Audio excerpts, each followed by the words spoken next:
behalf of the Faculty of Mathematics and Natural Science, Universitas Bengkulu, it is my great pleasure to welcome all distinguished speakers, academic, researchers, and students to the second Basistora, Basic and Applied International Symposium of the Coastal and Tropical Research.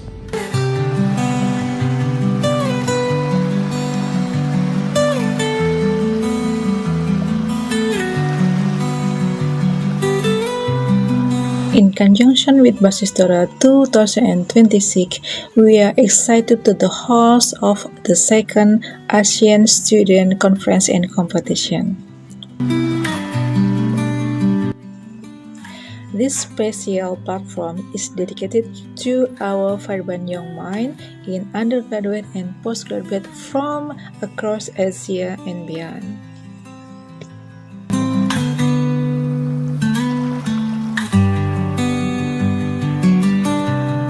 I wish you a productive and enjoyable experience at the second Basistora. Welcome to Bengkulu.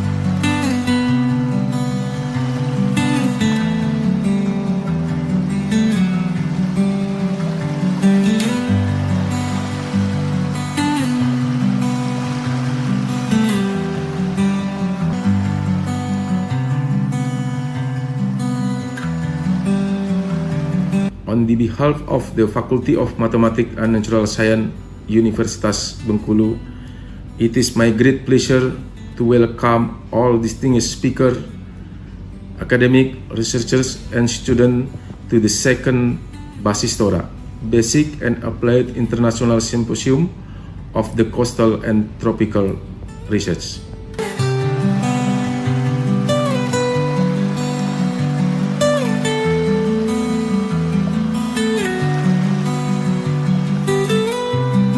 In conjunction with Basistora 2026, we are excited to the host of the second Asian Student Conference and Competition.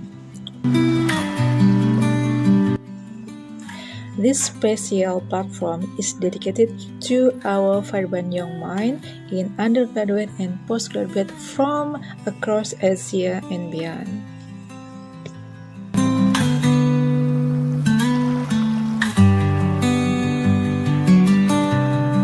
I wish you a productive and enjoyable experience at the second Basistora.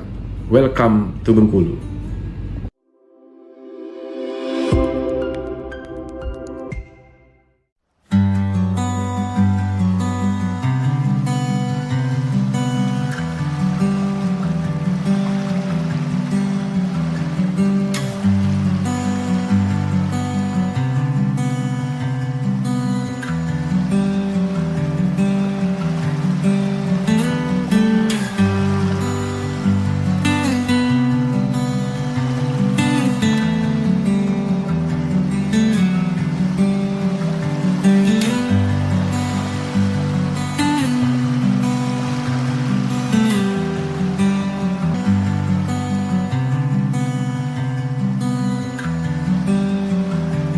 On the behalf of the Faculty of Mathematics and Natural Science, Universitas Bengkulu, it is my great pleasure to welcome all distinguished speakers, academic, researchers, and students to the second Basistora, Basic and Applied International Symposium of the Coastal and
Midnight Espresso. Sekali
Good morning, ladies and gentlemen.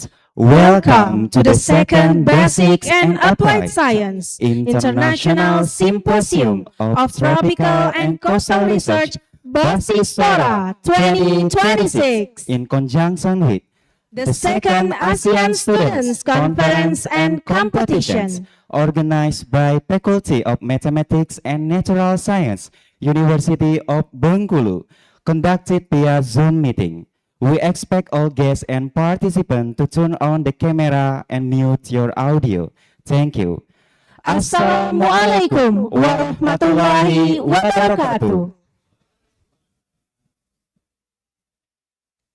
The Honorable Director and Vice Rector of University of Bengkulu, the Honorable the Head of Office for Research and Community Service, University of Bengkulu, the Honorable the Head of Quality Assurance and Learning Development Center, University of Bengkulu, the Honorable the Dean of Faculty of Mathematics and Natural Science, University of Bengkulu, the Honorable the Vice Dean of Faculty of Mathematics and Natural Science, University of Bengkulu, or the Dean of University of Bengkulu, lecturers, and chairman with all committee members of the second Basistora 2026.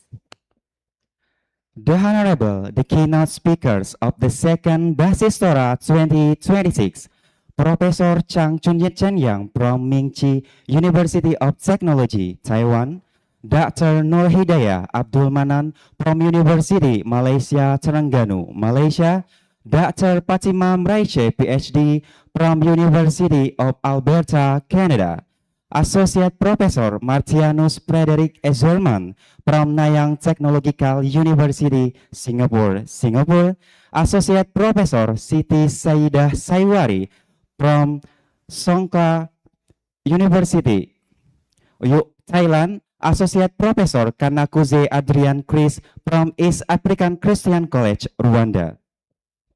The Honorable, the invited speakers of the second Basistora 2026, Dr. Philip Anggo Krisbantoro from Tohoku University, Japan, Dr. Deepika Rani from Dr. B.R. Ambedkar National Institute of Technology, India, and Dr. Rudy Hermawan from University of Toyama, Japan.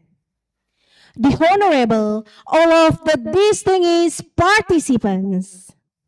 Let's say thanks to the God who has given us guidance, happiness, health, and mercy, so we can attend and participate in this special event without any obstacles. Ladies and gentlemen, let's see the Bengkulu's traditional dance as welcoming greeting to our entire distinguished guests. Please welcome the dancer of team.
International Symposium of Tropical and Coastal Research, Basistora 2026, in conjunction with the second ASEAN Students Conference and Competition, organized by Faculty of Mathematics and Natural Science, University of Bengkulu, on Monday, August 10, 2026, with the theme is Global Excellence and Competitiveness in Mathematics, Natural Science, and Health, Advancing Knowledge and Technology.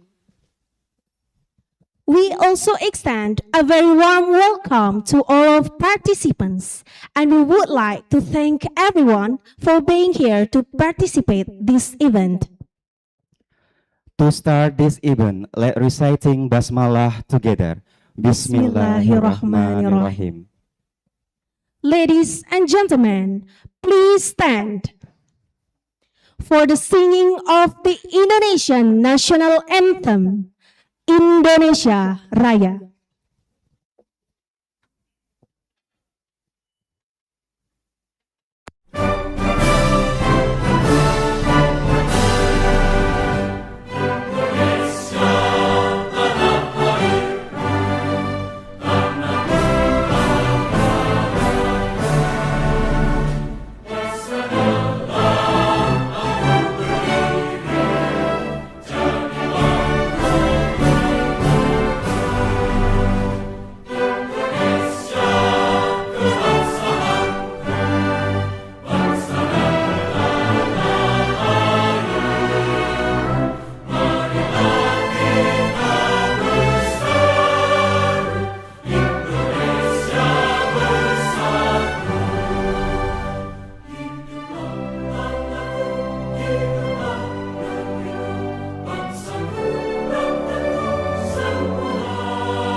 Please be seated.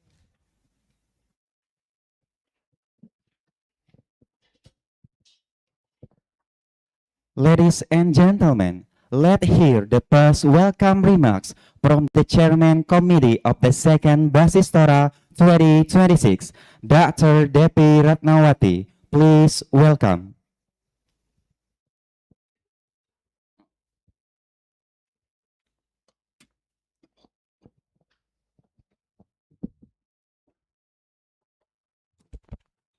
Assalamualaikum warahmatullahi wabarakatuh.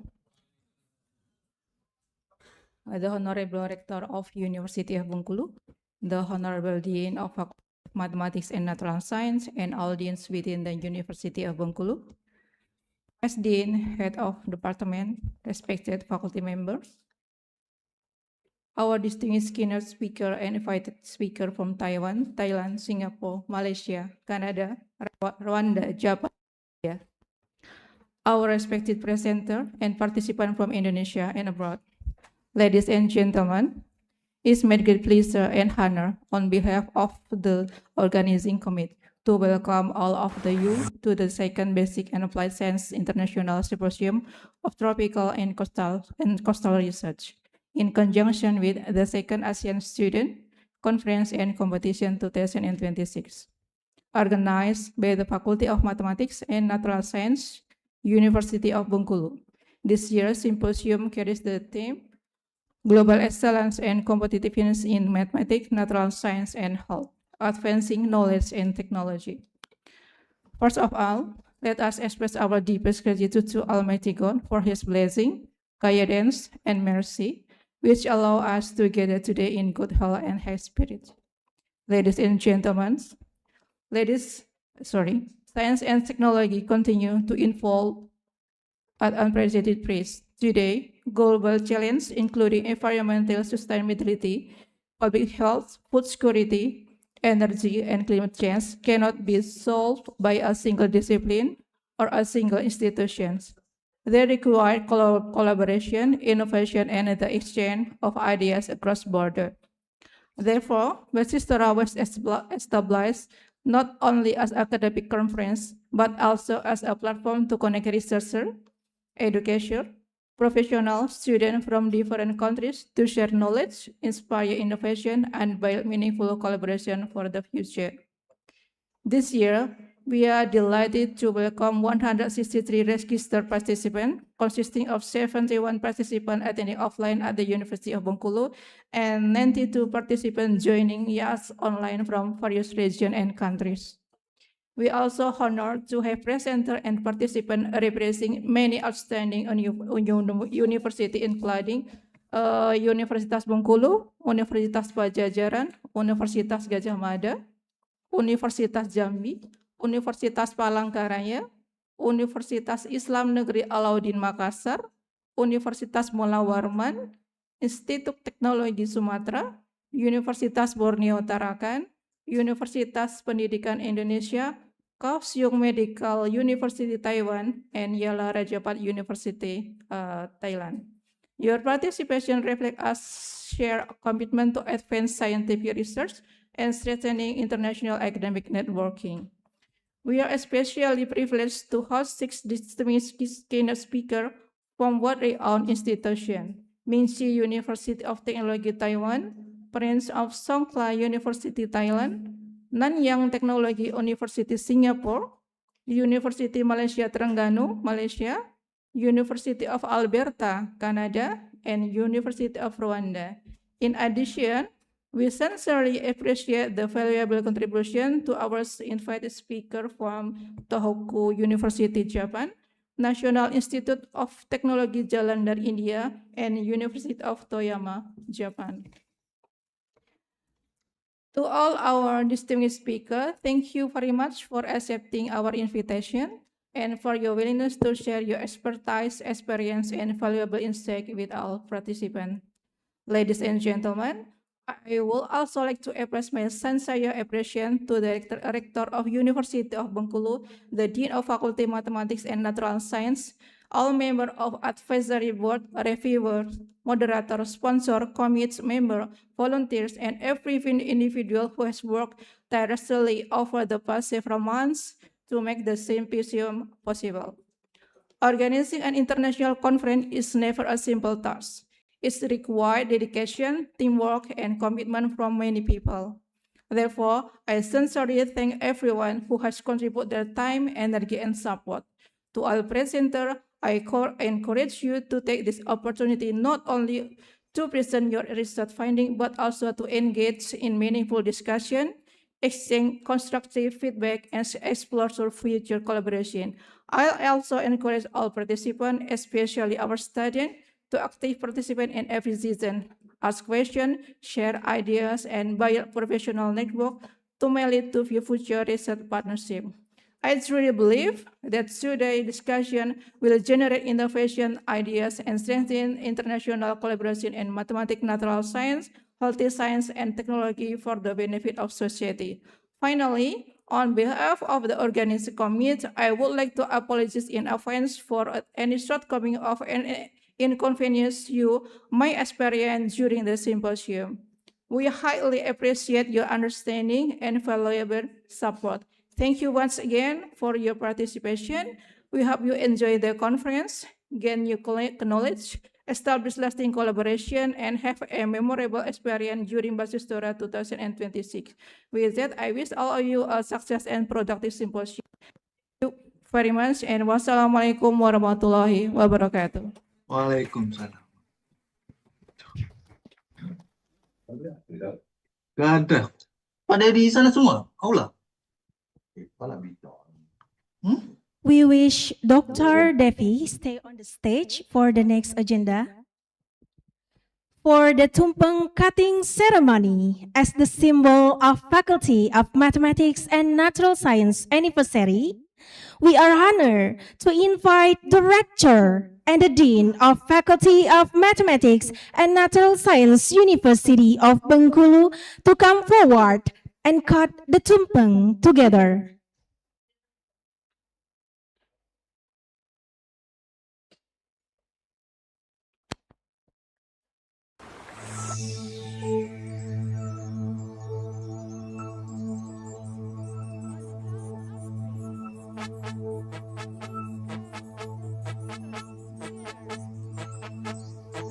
Hari ini hari yang kau tunggu, bertambah 1 tahun usiamu, bahagialah kamu.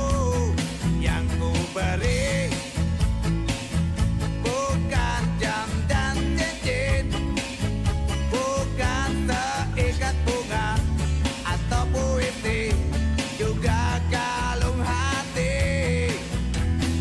Maaf, bukannya pelit atau gak mau, gak modal dikit yang ingin aku beri padamu, doa tulus hati. Moga Tuhan melindungi kamu, serta tercapai semua angan dan cita-citamu. Mudah-mudahan diberi umur panjang, sehat selama-lamanya.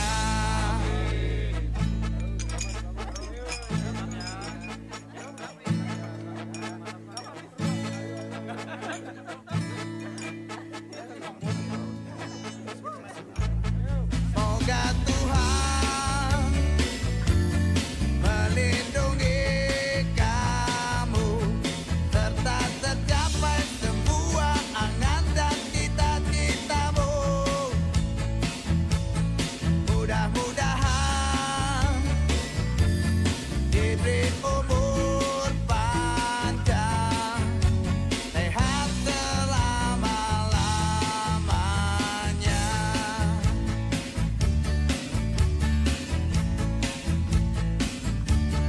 Selamat ulang tahun.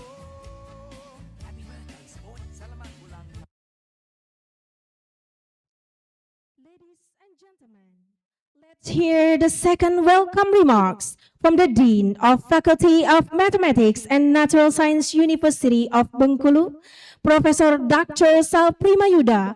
Please welcome.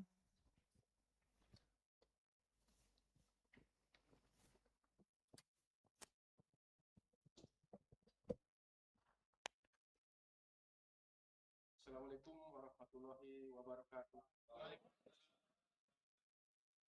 Good morning, ladies and gentlemen. Honorable Rector University of Bengkulu, Professor Indra Cahya Dinata, and Honorable Vice Rector, Dean of Faculty of Law, and then the distinguished speaker, Associate Professor Siti Saidah Saiwari, and Associate Professor Dr. Nur Hidayah Almanan, and all of the speaker, researcher, and academics, and participation in this symposium. It is an honor to welcome you, all of you, to our Basistora, the Biennial International Symposium. Then the other important thing is today, as we saw that this is the birthday of FMIPA for 27 years. Please give applause for our birthday. Today's global challenge requires cross-border collaboration. No single institution can solve them alone. Therefore, I am proud to see researchers and academics from various universities joining us today to foster this essential connection. Let this event be the catalyst for innovative solution and benefit society. I extend my deepest gratitude to the organizing committee for their hard work. Special thanks for our keynote speaker for sharing their valuable expertise, especially Associate Professor Siti Saidah Saiwari from PSU Thailand, Prince Songkla University, and Associate Professor Nur Hidayah from University Malaysia Terengganu, Malaysia, who took the time to attend in person. Tomorrow, Dr. Siti and I will also be collaborating on an international community service project funded by the University of Bengkulu. And also, Dr. Nur Hidayah will be guest lecturer at the Department of Marine Science, Faculty of Agriculture. So this is, as they saying, goes to kill 2 or 3 birds with 1 stone. Or in Indonesia, sekali dayung 2-3 pulau terlampaui. To officially launch this prestigious event, I would like to respectfully invite the Rector of University of Bengkulu to deliver the opening address and officially declare the symposium open. Thank you very much, and I wish you a highly productive symposium. Assalamualaikum warahmatullahi wabarakatuh.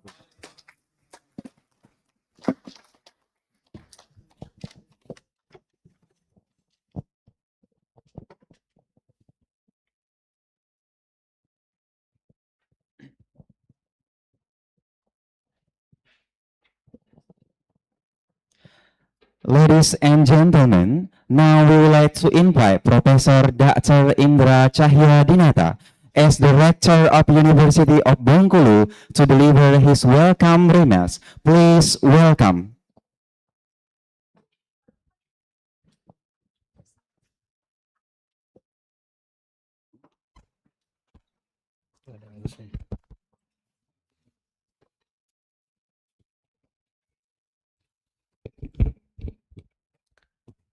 Bismillahirrahmanirrahim. Assalamualaikum warahmatullahi wabarakatuh. Kemarin dapat surat dari Pak Dekan berbahasa Indonesia. Kimia itu kan sesungguhnya adalah fenomena aksi dan reaksi. Karena suratnya berbahasa Indonesia, maka saya akan berikan sambutan dalam bahasa Indonesia. Mudah-mudahan tidak salah ya. Yang terhormat Bapak-bapak Wakil Rektor, hadir di sini Wakil Rektor 2, 3, dan 4. Wakil Rektor 1 sedang ke Thailand. Juga melaksanakan pengabdian internasional, hal yang sama besok akan dilakukan bersama dengan narasumber yang ada di sini. Yang terhormat Dekan FMIPA, Wakil Dekan, dan segenap sivitas akademika FMIPA, selamat berulang tahun yang ke-27. Tagline-nya FMIPA semakin menjulang. 27 ini kalau Pak Lubis dulu baru honeymoon, karena beliau menikah di usia 27. Jadi 27 ini usia yang memang lagi semangat-semangatnya, dedikasi yang luar biasa, dan di usia yang 27 ini MIPA juga mencatat sejarah, mengembalikan hikmahnya prodi-prodi ilmu kesehatan untuk bergabung ke Fakultas Kedokteran dan Ilmu Kesehatan. Saya baru terpikir kenapa FMIPA baru melepasnya di tahun 2026, karena bertepatan dengan HUT yang ke-27 dengan semangat untuk memberikan yang terbaik bagi institusi, dan tentu kami semua mendoakan FMIPA akan semakin menjulang ke depan.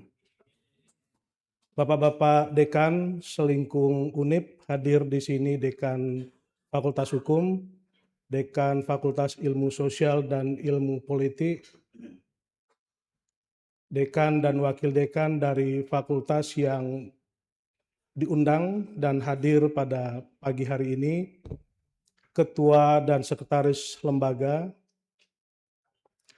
Kepala Biro, Kabak, Kasubag, Katimja,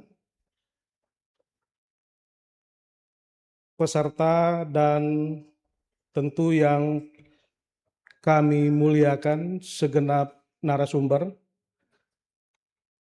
dan invited speaker hadir di sini Prof. Nur dan Prof. Siti. Selamat datang di Bengkulu. Bengkulu sekarang sedang musim panas, tetapi banyak durian. Meskipun tidak setenar Blackthorn dan Musangking, tetapi durian Bengkulu layak untuk disandingkan dengan dua komoditi itu. Kalau nanti Pak Sal tidak mengajak makan durian, silakan kasih tahu kami yang akan mengajak.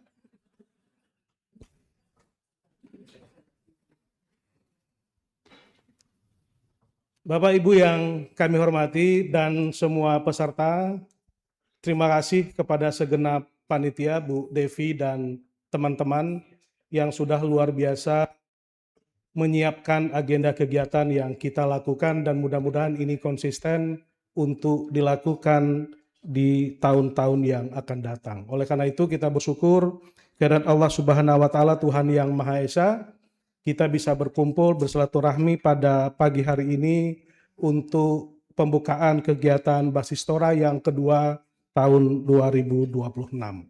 Selawat dan salam kita sampaikan kepada junjungan Nabi besar Muhammad sallallahu alaihi wasallam. Allahumma shalli ala sayyidina Muhammad wa ala ali sayyidina Muhammad.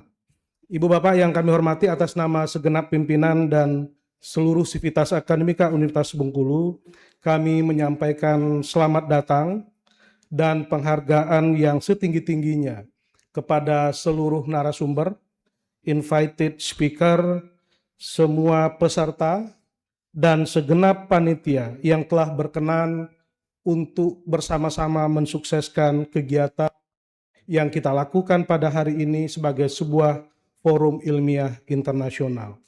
Kehadiran Bapak Ibu para ilmuwan, peneliti, dan akademisi dari berbagai macam negara adalah sebuah kehormatan besar bagi Universitas Bengkulu.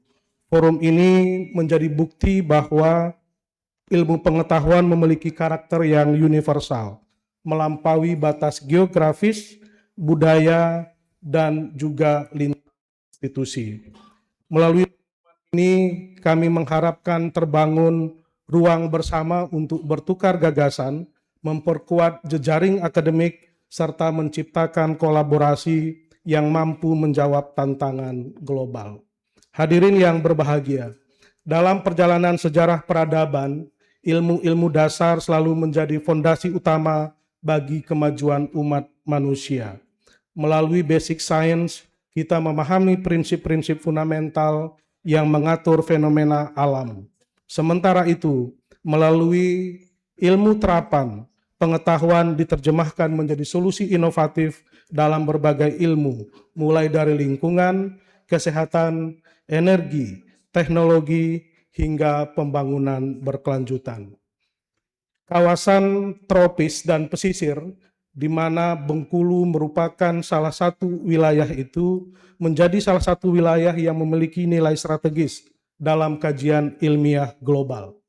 Kawasan pesisir dan kawasan tropis sekaligus merupakan rumah kekayaan bagi keanekaragaman hayati yang luar biasa, menyimpan berbagai sumber daya alam, serta memiliki peran penting dalam menjaga keseimbangan sistem bumi. Itu sebabnya juga Universitas Bengkulu bekerja sama dengan teman-teman dari lintas sektor, lintas stakeholder untuk bekerja bersama-sama akan membentuk Pusat Kajian Samudra Hindia, akan melakukan kegiatan di Pulau Enggano yang merupakan wilayah yang remote area dan mudah-mudahan bisa menjadi contoh bagaimana kita membangun wilayah pesisir yang jauh dari pulau utama menjadi wilayah yang punya potensi yang luar biasa. Namun demikian, kawasan tropis dan pesisir menghadapi tantangan yang semakin kompleks. Misalkan kita ambil perubahan iklim, degradasi ekosistem, penurunan biodiversity, serta tekanan terhadap keberlanjutan sumber daya alam. Kondisi ini membutuhkan pendekatan ilmiah yang komprehensif melalui kolaborasi multidisiplin dan transdisiplin. Tadi disampaikan oleh Pak Dekan, mudah-mudahan forum ini menjadi salah satu bentuk tukar gagasan, tukar pemikiran bagi kita untuk membangun wilayah yang ada di kita. Salah satunya adalah wilayah tropis dan wilayah pesisir. Bagi Universitas Bengkulu, penyelenggaraan Basistora yang kedua tahun 26 ini memiliki makna yang strategis. Letak geografis Bengkulu yang berada dalam kawasan tropis dengan garis pantai lebih dari 625 kilo menjadikan Bengkulu, menjadikan kawasan-kawasan pesisir sebagai living laboratory yang menyediakan ruang yang luas bagi pengembangan penelitian fundamental maupun terapan. Kami meyakini bahwa universitas memiliki tanggung jawab tidak hanya menghasilkan pengetahuan baru, tetapi juga berperan aktif dalam menjawab persoalan melalui riset yang inovatif, kolaboratif, dan berorientasi pada keberlanjutan. 2 hari yang lalu kita menyaksikan beberapa produk dari Badan Riset dan Inovasi Nasional ditampilkan di Istana Negara. Banyak produk yang terbuat dari produk dasarnya di bidang pertanian yang berasal dari limbah.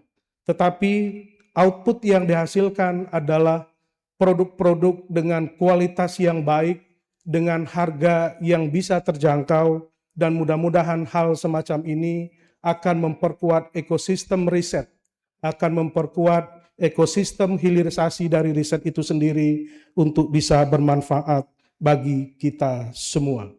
Mudah-mudahan yang dilakukan oleh BRIN juga di masa yang akan datang bisa bekerjasama dengan kita sebagai salah satu perguruan tinggi menjadi mitra strategis dari Badan Riset dan Inovasi Nasional. Sekali lagi selamat ulang tahun FMIPA, selamat kepada panitia dan segenap jajaran Sivitas Akademika FMIPA atas penyelenggaraan kegiatan ini. Mudah-mudahan simposium yang penting ini akan menjadi momentum untuk memperkuat ekosistem akademik global, memperluas kerjasama penelitian, dan menghasilkan inovasi yang memberikan manfaat bagi masyarakat, bangsa, dan dunia. Dengan mengucapkan Bismillahirrahmanirrahim, the second Basic and Applied Science International Symposium of Tropical and Coastal Research Basistora tahun 2026 secara resmi dibuka. Selamat mengikuti seluruh rangkaian kegiatan. Semoga setiap diskusi, pertukaran ilmu, dan kolaborasi yang terbangun dalam forum ini menjadi bagian dari perjalanan panjang pengembangan ilmu pengetahuan untuk menuju masa depan yang lebih berkelanjutan. Terima kasih. Mohon maaf atas sesuatu yang kurang berkenan. Billahi taufiq wal hidayah. Wassalamualaikum warahmatullahi wabarakatuh.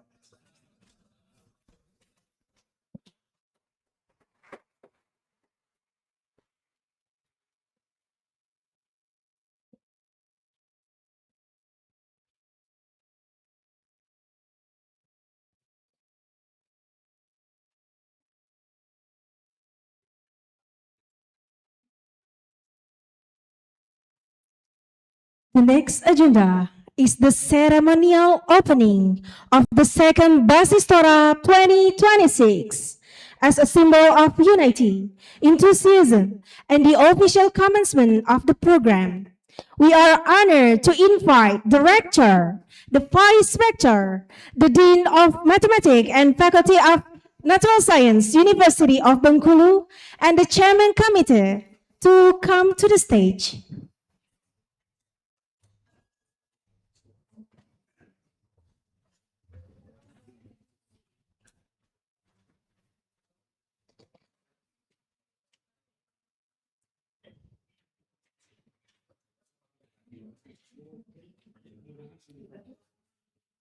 On the count of 3, please strike the door together.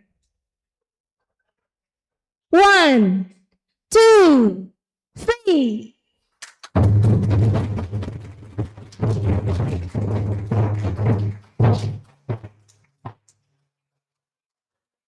Thank you, the Honorable Director, Dean, and Chairman Committee. You may now return to your seats. Thank you.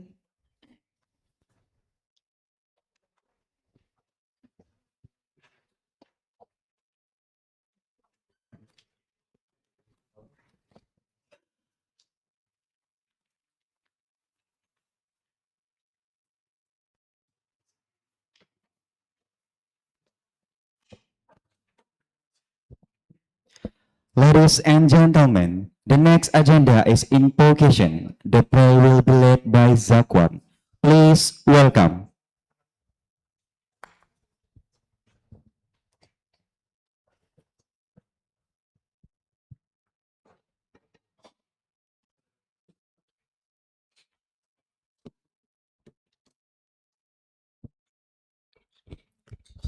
Assalamualaikum warahmatullahi wabarakatuh.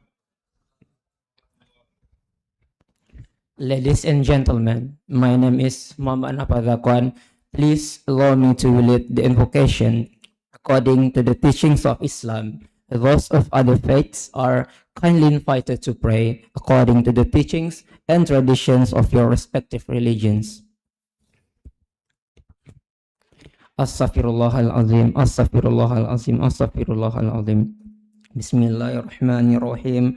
Alhamdulillahi rabbil alamin. Hamdan syakirin, hamdan na'imin, hamdan yuafi ni'amahu wa yukafi'u mazidah.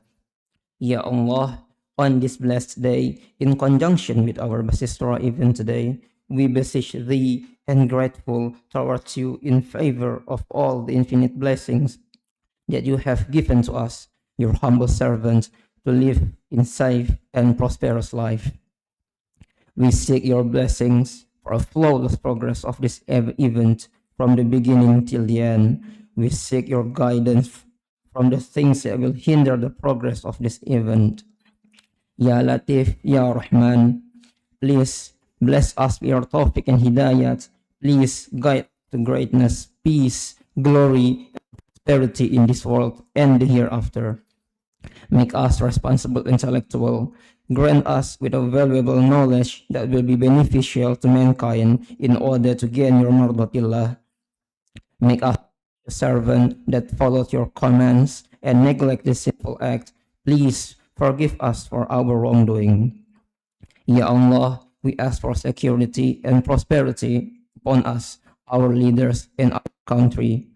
Bestow patience in us to face the challenges from You. Please accept our deeds and please reward us accordingly. Rabbana atina fid dunya hasanah wa fil akhirati hasanah wa qina adzaban nar. Walhamdulillahi rabbil alamin. Wassalamualaikum warahmatullahi wabarakatuh.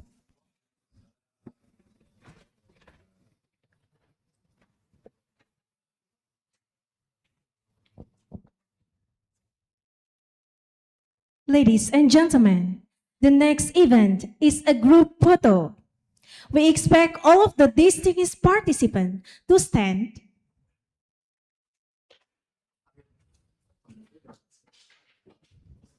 and face the camera.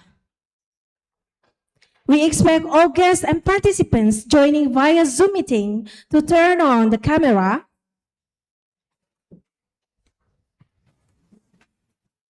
Let's see the camera. First take, formal style.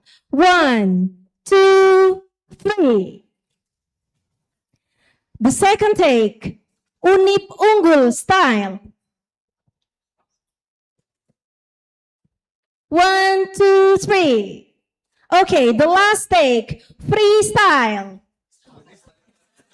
1, 2, 3. Cheers. Okay, thank you. Please be seated.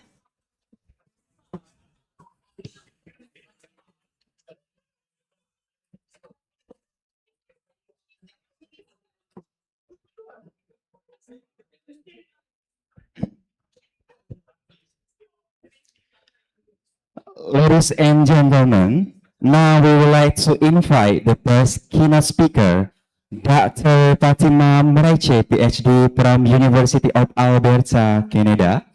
The second speaker will be delivered by Dr. Nur Hidayah Abdul Manan from Institute of Tropical Aquaculture and Fisheries, University Malaysia, Terengganu. We are honored to invite the keynote speaker to come forward on the stage.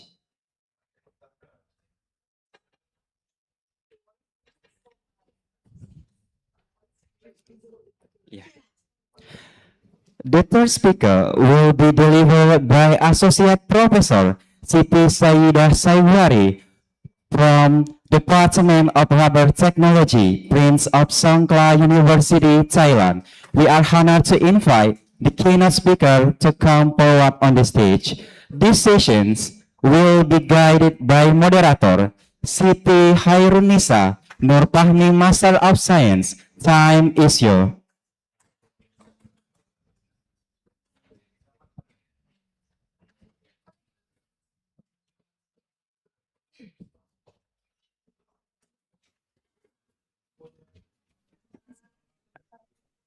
Assalamu alaikum.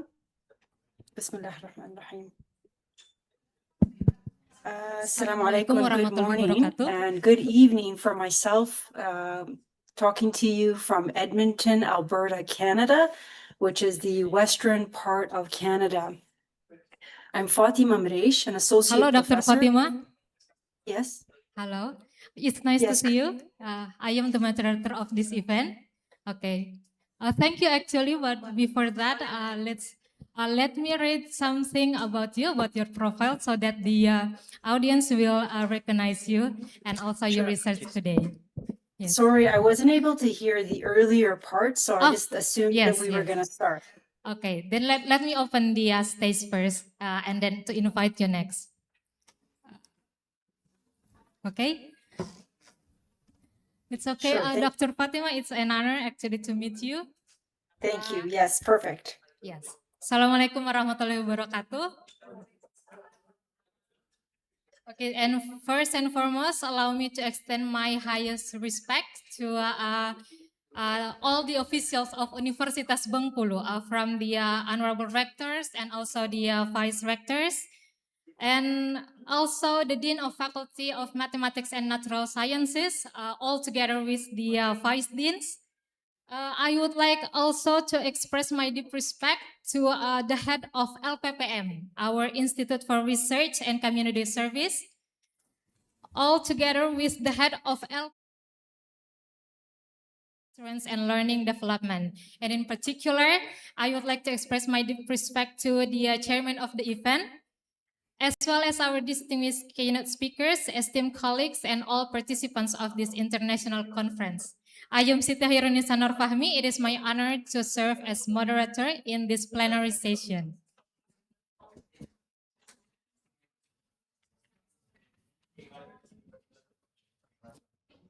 In this plenary session, we are particularly privileged to have with us three distinguished speakers.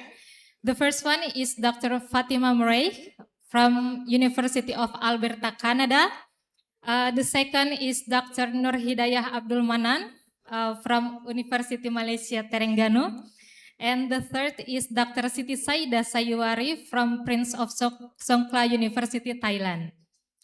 Each presentation will take about 20 minutes, and at the end of the final presentation, we will have 10 minutes question and answer session. So let us begin the session.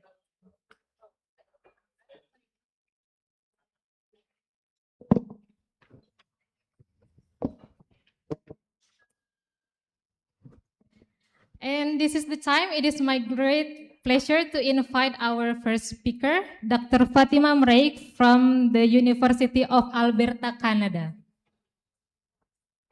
Dr. Fatima?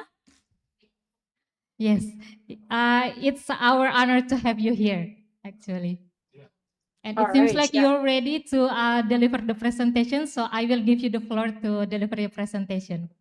The floor is yours. Thank you so much. Thank you for the introduction, and congratulations to you and your colleagues in the administration at your university for hosting such an important event that brings researchers, educators together.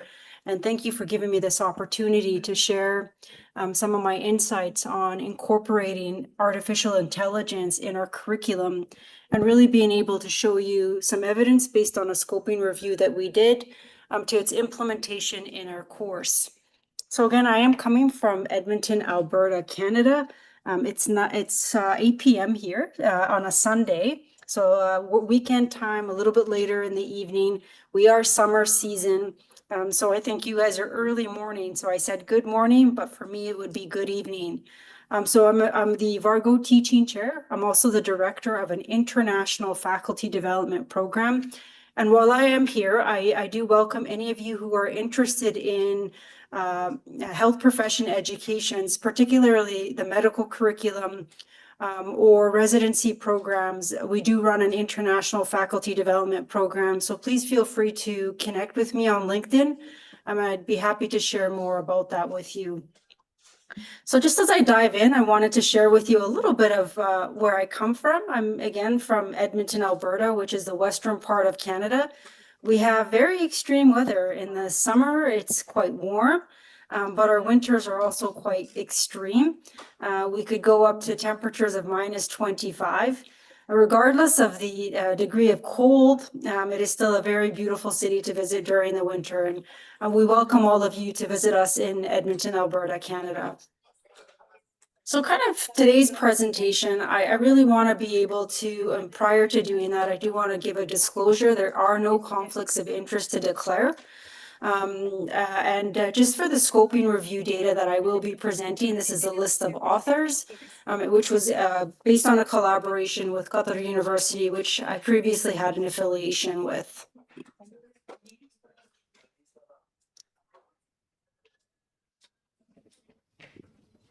So just kind of an outline, what I really want to start to do today is, I think we all are working in an era of AI in our institutions and across the different departments and across the different disciplines. And so starting to really ask ourselves, why AI now? Why is it of relevance to us? And as part of my presentation today, I'm going to show you some facts that we know based on the literature. And some of the facts that we know is based on a scoping review that we carried out in pharmacy program, specifically AI and health professions education. And using some of that data from our scoping review, we actually went on to integrate it into one of our biomedical education courses at the University of Alberta. And I'll also share that experience with you. And finally, by the end of the presentation, we'll talk a little bit about implications of AI in teaching, learning, curriculum, and obviously this is going to have a huge role in our future research ecosystem. So, I mean, again, as I mentioned, I recognize we have a very diverse audience, and really our scoping review focused in on pharmacy education, an area that we're particularly interested in as a health professions education. And so when we think of AI, why would we be concerned about AI and pharmacy education? And we recognize based on the literature, and again, what we're seeing from our day-to-day practices is that AI utilization in healthcare has really the potential to alter the scope of practice of pharmacists. And so it really could be involved in identifying and contributing to looking at adverse drug events, drug-drug interactions. It could be really important in looking at clinical decision support. It could also be really important for automated dispensing, as well as some of the dosing optimization. And we are seeing quite a bit of literature that does support AI use in all of these individual practices. So again, going back to this idea of why AI in pharmacy, we know that within a lot of the global policy bodies, they are starting to recognize that AI is really important to integrate within the pharmacy curriculum. They have emphasized the need for ensuring that our graduates do have the sufficient AI proficiency. Also really trying to put quite a bit of emphasis on incorporating AI in the development of our healthcare curriculum. So again, regardless of, this emphasis, there still really isn't any specific competency or learning outcomes that has been identified in a lot of the accreditation bodies. Now, despite that, I think as educators, there's an essential need for us to understand how to integrate AI to really ensure that our graduates do have the competency that's needed by the time that they graduate. So as part of our scoping review, we really wanted to summarize, collect, and categorize peer-reviewed literature on AI and pharmacy education. And more importantly, we really wanted to have a better sense of what happens when we implement it, and what are some of the self-perception studies related to implementation of AI within the curriculum. So we actually focused in on pharmacy students with the main concept of artificial intelligence, and really in the context of education. Now, as part of that, we actually followed our Sky and O'Malley's scoping review framework. We actually preferred reporting items for a systematic review and meta-analysis extension, which is the PRISMA guidelines to help support our literature review. So we actually started our search quite early in June 2024, used various databases, PubMed, Scopus, Embase, and Sinahall. And we actually looked at peer-reviewed studies that either used AI, machine learning, neural networks, and we also looked at the perception of students or faculty on AI in pharmacy education, regardless of whether they deployed AI or not. Now, studies that did not involve pharmacy students were excluded. We did not involve any AI unrelated educational context. That was also excluded from our study, and reviews, commentaries, and editorials were removed and excluded from our study.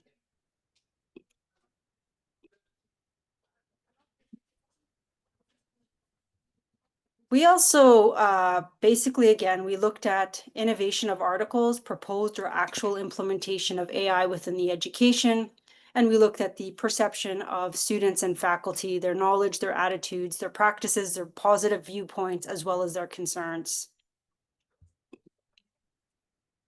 So some of our key findings, we were able to identify about 679 articles, and then from that, we actually teased it out to about 20 studies after a thorough review of each of the individual abstracts.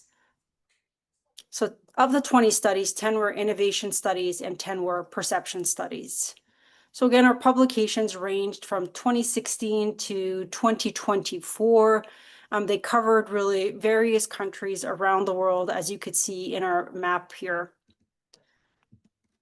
So in terms of our characteristics of the studies, a good portion of our studies really focused in on AI as a general concept versus Gen AI, as meaning ChatGPT. And then again, a lot of our studies really focused on quantitative cross-sectional data versus qualitative studies.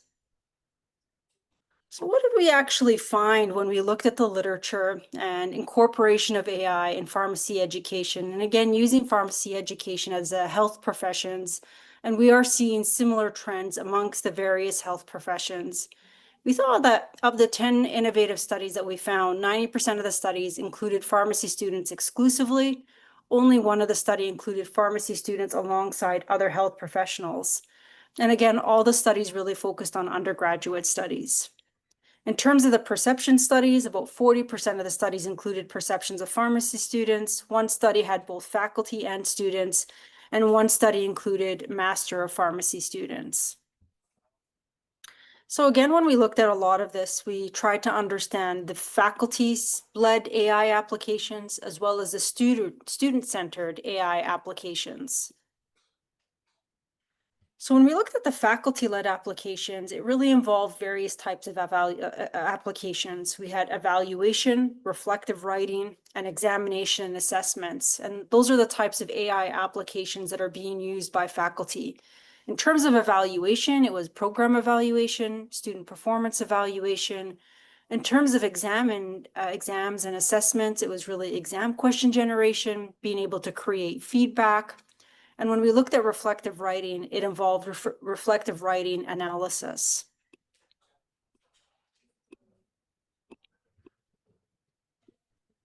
Now, when we actually looked at the student-centered AI applications as part of these studies, what we found was AI was basically integrated in different types of pharmacy courses, specifically medicinal chemistry, pharmacogenomics, as well as human anatomy.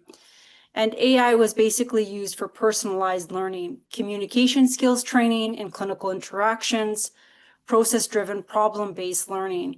So there was quite a bit of application in relation to student-centered AI applications.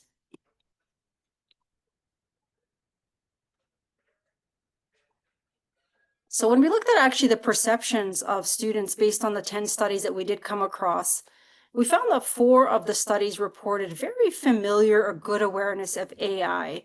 So almost 67 to 93% of students had heard about AI. And I think those numbers have drastically increased since that time. About 42 to 68% of students had prior experience to using AI. Now, two studies had reported a moderate AI knowledge. And then for 4 studies, they reported limited or poor AI knowledge. And again, this really helped us decipher how familiar are undergraduate pharmacy students when it comes to AI. We also looked at a really important aspect is looking at the willingness to integrate AI in education. And again, at that time, we actually found that 5 studies had reported a very high student willingness to integrate AI, with about 57 to 75% of students that supported the need of receiving AI education within their curricula. And in one study, about 63% of faculty were willing to teach AI-related content.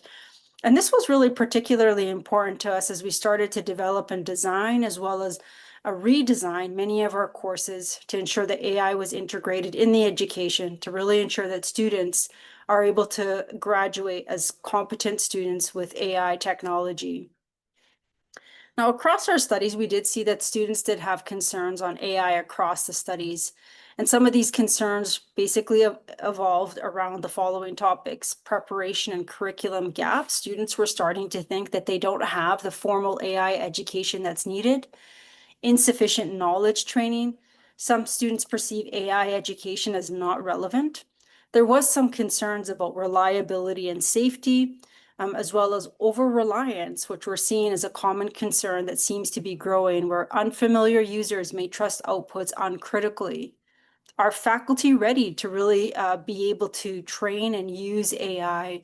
And of course, a very big one is job security in terms of fear role of replacement as AI handles some of the human-centered tasks. And again, we go into the ethics, privacy, security, as well as academic integrity that does come along with AI. And these were definitely concerns that we continue to see, but were also quite evident in the literature that we came across. So just in terms of the perceptions on AI, we did see that across the studies, a lot of students and faculty felt that AI could be time-saving. It allows for some knowledge acquisition for creation of academic tasks and allows for acts as a collaborative tool in practice. Now, where is this all taking us? Really just really emphasizes the need for AI integration across the curriculum, looking at pharmacy competency frameworks and accreditation standards to ensure that they incorporate educational use of AI, and really ensuring that we have enabled an AI teaching on knowledge retention, decision accuracy, performance in OSCEs, and to really go back and be able to evaluate our curriculum to ensure that we are incorporating and providing students with the necessary resources to use AI. Now, I mean, this has been great for us. It was a great base to lead us into what we're doing now at the University of Alberta. So we actually, again, started with a scoping review, looked at how AI is being integrated across the curriculum, looked at student and faculty perceptions. But we actually wanted to go back and look at what's happening in-house. And so what we actually decided to do a few years ago is look at how does integrating Gen AI into our authentic learning experiences really impact learner self-efficacy for use of Gen AI and beliefs about generative AI. We actually had about 2,000 students in 9 health professional courses. Everybody had a little bit of a different way of integrating AI, and we did a pre and post questionnaire, which allowed us to reflect on the beliefs and use of AI. Now, the study was actually carried out by a number of faculty across the U of A, Tim Conovel, Mark Hall, Tanya Nagal, Kin Kaur, again, each using a different way of integrating AI.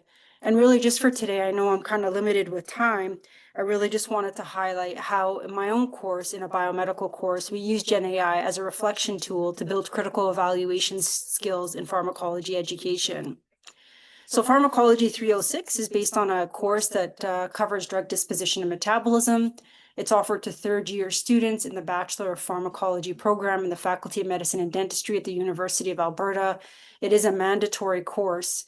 Now, as part of the course, there's one midterm, one final exam, 3 assignments, and one final course presentation. We actually cover foundational core concepts in pharmacokinetics and pharmacogenomics, various durable skills that strengthen critical evaluation, scientific literacy, and responsible AI use. And again, part of the reasons we decided to integrate Gen AI is we do recognize that its growing use, there is concerns of academic integrity and over-reliance, which could really result in some inaccurate outputs for course assignments and presentations. So as part of the course, we do develop a number of durable skills, research competency, professional capacity, application of knowledge, and communication skills. So in terms of integrating a Gen AI reflection for each of the individual assignments, we created a reflection. Part of the reflection is you look at various aspects of drug disposition and metabolism. We ask whether you used AI or not. What prompts did you use? What information did you get from AI? What literature did you use to support your answer? Was there any differences in the key points from AI versus the literature that you had identified? And again, we did some surveying to look at what were some of the successes and challenges. We did find that 30% of our students valued comparing the AI output with literature, which is great, at least they did it. We did find that students felt that this comparison allowed them to gain confidence in identifying misinformation, which is great. At least they're comparing their responses to those that are generated from the literature. And what was really quite interesting is that we started to move away from accusing students of AI or not accusing students of AI, but really teaching students how to be responsible when they use AI. Now, of course, any integration of AI within the course does come with its own challenges. So we did find that the AI familiarity between students really was different. Some were more familiar than others. Interesting is that not all students wanted to use AI, so the students' willingness to use AI. But again, on another level of using AI is that students' willingness to document that they used AI. And we also found that there was some challenges that students faced with how to use the appropriate prompts and what prompts to use, and that they did need further guidance. And so we are going to continue to incorporate this Gen AI reflection within our course, again, with the effort of shifting from policing AI to responsible AI use, gaining confidence, as well as being able to be more critical with the AI outputs. And as part of this exercise, we're hoping to add more guidance on how to use prompts. In addition, using Gemini gems as well as AI tutors to support with the individual assignments, again, to allow students to become more comfortable with using AI. So we are very excited to see that we are moving in the direction of developing AI competencies and ensuring that our graduates have that competency when they do graduate. Again, we haven't resolved the issue of ensuring that these competencies are addressed within national frameworks, but we do hope that as we continue to advocate for this, we will see greater competencies included in the AI framework. Thank you so much, and I appreciate the time. And again, please feel free to reach out or connect with me on LinkedIn, either to discuss our international faculty development program or some of the great work that we're doing in integrating AI across our curriculum. And these are just some of the references. Thank you, actually, Dr. Fatima, for your insightful presentations. It is actually a great honor for us to have you here. And your presentations is about AI in pharmacy educations. That we have all the challenge about that, but of course the effect for that is quite good for the student skills. And of course, it encourages the need to further integrate AI in pharmacy educations and of course in all educations, not only pharmacy. Next, we are going to go to the next presenters from Dr. Nur Hidayah Abdul Manan from the University Malaysia Terengganu. The time is yours. Okay, Assalamualaikum warahmatullahi wabarakatuh, and very good morning to all audience, fellow researchers, Dean, Profile, and I will say that my special gratitude to Basistora 2026 for having me as a keynote speaker today, and also the special invitation from Dr. Rizky. Thank you so much for having me. So today I will be having a sharing about aquaponic technology, as my expertise is on the aquaculture technology and aquaculture system. Okay, so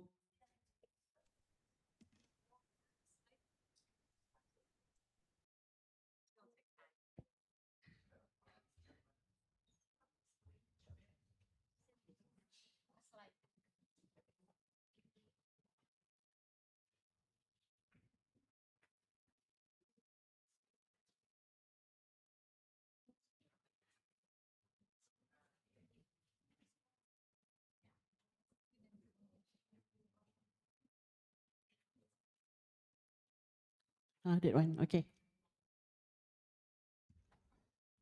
Okay, so today I'm going to have a sharing on the topic on aquaponic technology, a sustainable approach to modern aquaculture. So, my institute is Institute of Tropical Aquaculture and Fisheries, Aquatrop, University Malaysia Terengganu. So our university is located near to the South China Sea, and also we have our own coastal beach near to our institute. Okay.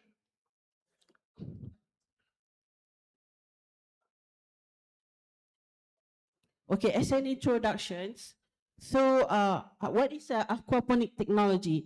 So aquaponic technology is a culture of a fish in the tank, where we call it as an aquaculture, with the soilless plant, or we call it as a hydroponic in the single recirculating loop or in the single system. Okay, so the fish waste, it will provide the nutrition for plants, while the plant itself, it will filters and clean the water for the fish. Okay, so aquaponic, it can conserve about 80% of the water consumption as compared to the traditional or the conventional aquaculture system. So as you all can see that the system beside me is the system that I'm invented, that we call it as an albibonic system. Okay, after this I will sharing the design of the system. So for the aquaponic system, so aquaponic, it have three types or three design for aquaponic system, where the first one is NFT system, or the nutrition film techniques, NFT, and then we also have EBB and flow, or the flood and drain aquaponic system, and the more what we call the more cheaper one, the more easy to set up is the rough aquaponic system, or the one which we call deep water culture, or DWC. Okay, so this is the type of fish that being cultured in the aquaponic system.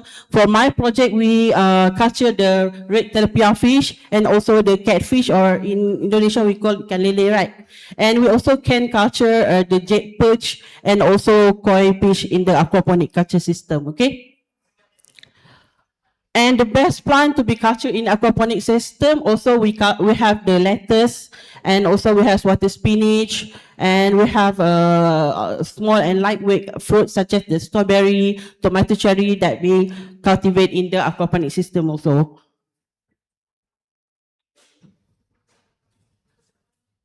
Okay, in the aquaponic system, it has a nitrogen cycle that take over or convert all the organic waste, the ammonia, nitrogen in the cycle.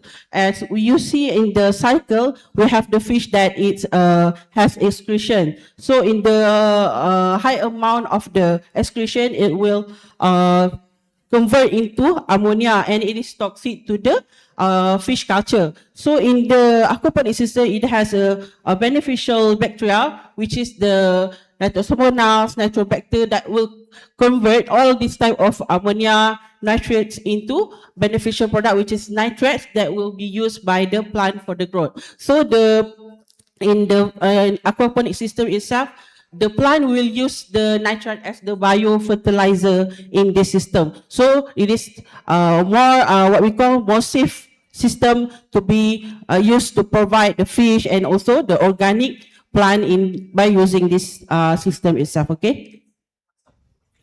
So this is a type of bacteria that involved in aquaponic system, where the fish that have an excretion that will increase the ammonia in the system, and then we have Nitrosomonas bacteria that converts the ammonia into nitrate, nitrobacter bacteria that will convert the nitrate into nitrite, and nitrite will be taken by the plant for the grow. So we use the what we call the natural organic in the system for development or for the growth of the plant in the aquaponic system. And alongside with the nitrifying bacteria itself, we also have the heterotrophic bacteria that break down the organic waste, the solid fish waste, and also the uneaten feed in the culture system. Okay. So this is the type of media that can be used for the cultivation plant, which we can use hydroton clay ball and sponges, the cocoa peat, and also the rock wall for the plant seed. Okay.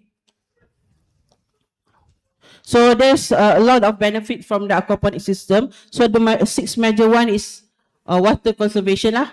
Okay, it can reduce up to 80% water consumption. Zero synthetic fertilizer, where we use the nutrition-rich fertilizer from the fish waste itself. And then pesticide and weed-free, as we use the aquaponic system, and where it doesn't use the soil itself, and there's no weed to pull or till. Okay, and then we also can have dual profit, which is from the fish and vegetable products. The faster grow rate for the plant, where it has direct dissolved nutrition, and it can go up to 2 to 3 times faster than the conventional. And also the climate resilient, where the aquaponic it is cultures or being set up in the indoor facilities, where it can be protected from unpredictable weathers, disease, and also seasonal changes. Okay. So this is my book that being published this year. So I also bring that book. So I will pass to Dr. Rizky for tomorrow with the dean. Okay. So this you guys can have this book, or you can buy it from the link that I provided here. Okay. This is for the aquaponic system with tilapia cultures. Okay, this is the system that I'm being invented. So the name of the system that being invented is Albiponic. So the system already IP granted, intellectual property granted under industrial design, where we use the fish tank, which is the size 10 times 5 times 3 feet, and have a stocking density around 500 fish per tank. Capacity is 4 tons.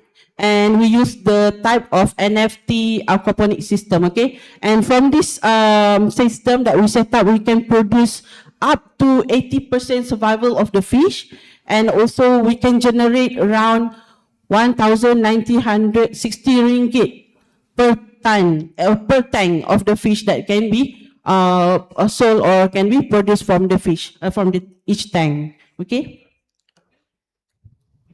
So this is the design. As you all can see, we have filtration system, where we have the mechanical and biological system, and also we have also integrate the submersible water pump, which is its flow rate is 3,000 liter per hours, and a pump that we use is 16 liter per minute as for the air flow rate. And you can see that the water flow from the fish tank to the hydroponic piping, and then it's go to the mechanical filter, biological filter. The blue one is the mechanical and biological filter tanks, and it's go back to the fish culture tank. So this system, it has a mechanical filter, and also the plant itself is filter the water for the clean water or purified water, clean water for the fish to be captured in the system. Okay, for the filtration system that I'm developing the mechanical and biological filter, we have for the mechanical system, we use what we call the thick sponges filter and the brush filter to filter or trap the large solid particles. And then in the biological filter, we use to provide the large surface for the bacteria to grow, and we equip it with the bioring, moving bed biofilter and BBR with the size of K5 media. Okay, as you guys can see in the pictures. Okay. So this is the grant that being awarded for the aquaponic technology system, which I received around 3 grants, which are above 70,000 ringgit Malaysia, started from 2023, 2024, just for the aquaponic technology system. Okay. So this is the system that I'm developed. As you can see, we have the fish culture tank, hydroponic piping setup, and also the mechanical and biological filters for the purification and clean water system. Okay.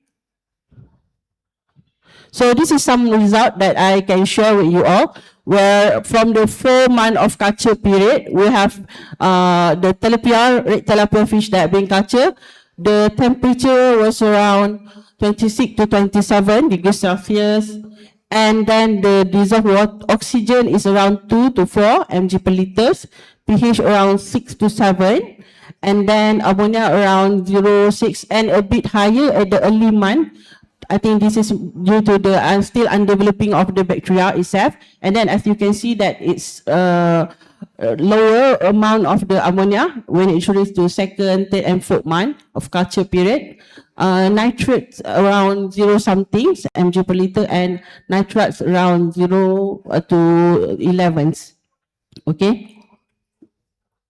And this is the TDS, which is the total dissolved solid. As you can see, it's around 100 something to 558. So this TDS, it is contents of calcium, magnesium, solids, and chlorides in the water. Okay.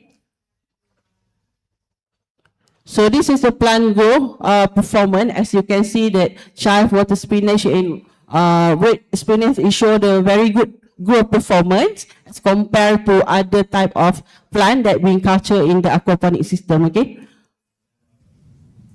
And things that we monitored and considered in this system is the plant cultivation period, where for lettuce it's around 30 days, strawberries around 60 to 19 days, and tomato cherry is around 50 to 70 days culture period. And then for the fish culture period, around 2 to 5 months for tilapia fish, and 2 to 4 months for the catfish. And fish head also should be observed, which is the scale or scale color, if it has a ulcer, parasite, ATH, and then eyes, it is cloudy or bulging, and then the fish gill also should be monitored whether it has abnormal colors and also its swimming pattern. Okay, and then the water quality monitoring should also be monitored once a week for its ammonia, nitrate, and nitrates, and also the dissolved oxygen level. And then the fish growth performance that we also looking for is the growth performance for total length, body weight of the fish. And water exchange also conducted around 30% for the water exchange, and also conducted if required, if the higher ammonia level reach above 1 ppm. Okay, and feeding times 3 times, and we also avoid night feeding due to the low oxygen level and difficulty of monitoring of the fish. Okay. And also siphoning of the waste also was conducted 1 to 2 times per month. Okay. And also we encounter some problem, which is the rupture of the gallbladders due to the high ammonia level, which is very toxic to fish. So that is the requirement to do some water exchange if you have a higher ammonia concentration in the water itself, okay? And also sometimes the overfeeding also can cause the problem, okay? So this is the system, hydroponic, and also we also have a community project with the community around Terengganu. So the community itself also conducted the what we call the system. They can run the system and also do some the monitoring to the fish and also water quality observation. So the status of the system already IP granted and also being used by the local community under the grant during 2024. This is the system and also the community involved in this technology, aquaponic technology. And so impact of the aquaponic technology transfer, it can improve food security, increase the income and socioeconomic of local community, environmental sustainability where we can use less water, organic products where no use of chemical fertilizer, enhance the skill for the community, and we also can provide strongest engagement with the local community from this project. So we also conduct some workshop to the local community where we empowering the community through knowledge transfer for the aquaponic project. And this is some what we call activities that we conduct with the local community. We do the regular monitoring for the water quality, ammonia, nitrite, and also the monitoring for the fish growth performance, weight, total length, body weight. And also from this project, we already enhanced the community to do on the what we call the knowledge transfer on the fish cultures using the system, aquaponic system. So this is some publication from the aquaponics project under the planetary sustainability and also other publication in the magazine in Focus during 2025.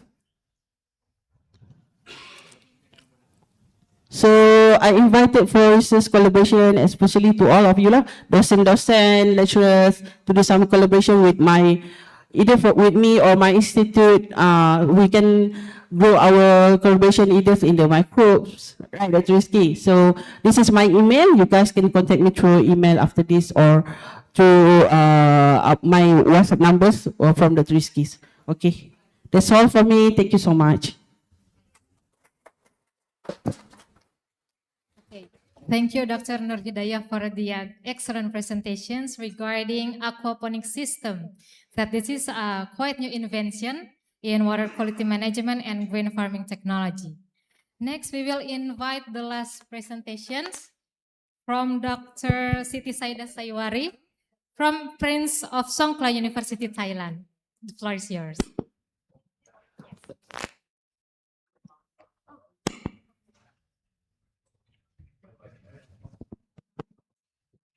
Selamat pagi.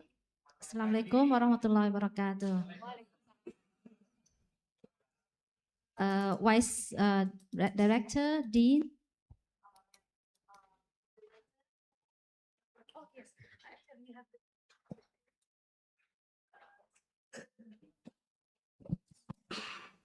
Yeah, moderator and everybody.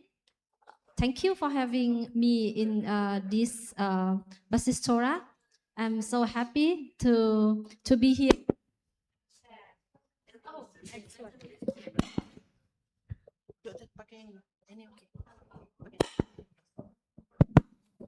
Okay. I'm so happy to be here and to share you my works. Okay. Okay. So, yep. Okay. So the topic today is about rubber waste management. And firstly, I would like to introduce myself and also introduce our university to you. We are from, I'm not sure how to use this one.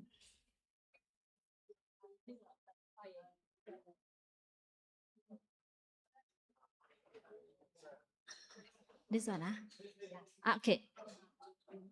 Okay, so we are from Thailand. If we see from the map, it is not far from here, but I have to use 3 flights. starting from Hat Yai, Thailand to KL, and then KL Jakarta and Jakarta here. So yeah, and we are from Prince of Songkhla University and Pattani campus in Thailand. You are all welcome there. We have also the beach there. Okay, so today the topic is about the waste management, and then I would like to start with the tool of using in the management of the waste is the circular economy. This is original. We have 3R. This is reduce, reuse, and recycle for environmental and sustainability issues. And this awareness of the environment today is expanded. So we have extended these 3Rs into 7Rs. So we have more 4R is redesigned, renews, repair, and recovered. I think you are all know about this already and use it in daily life.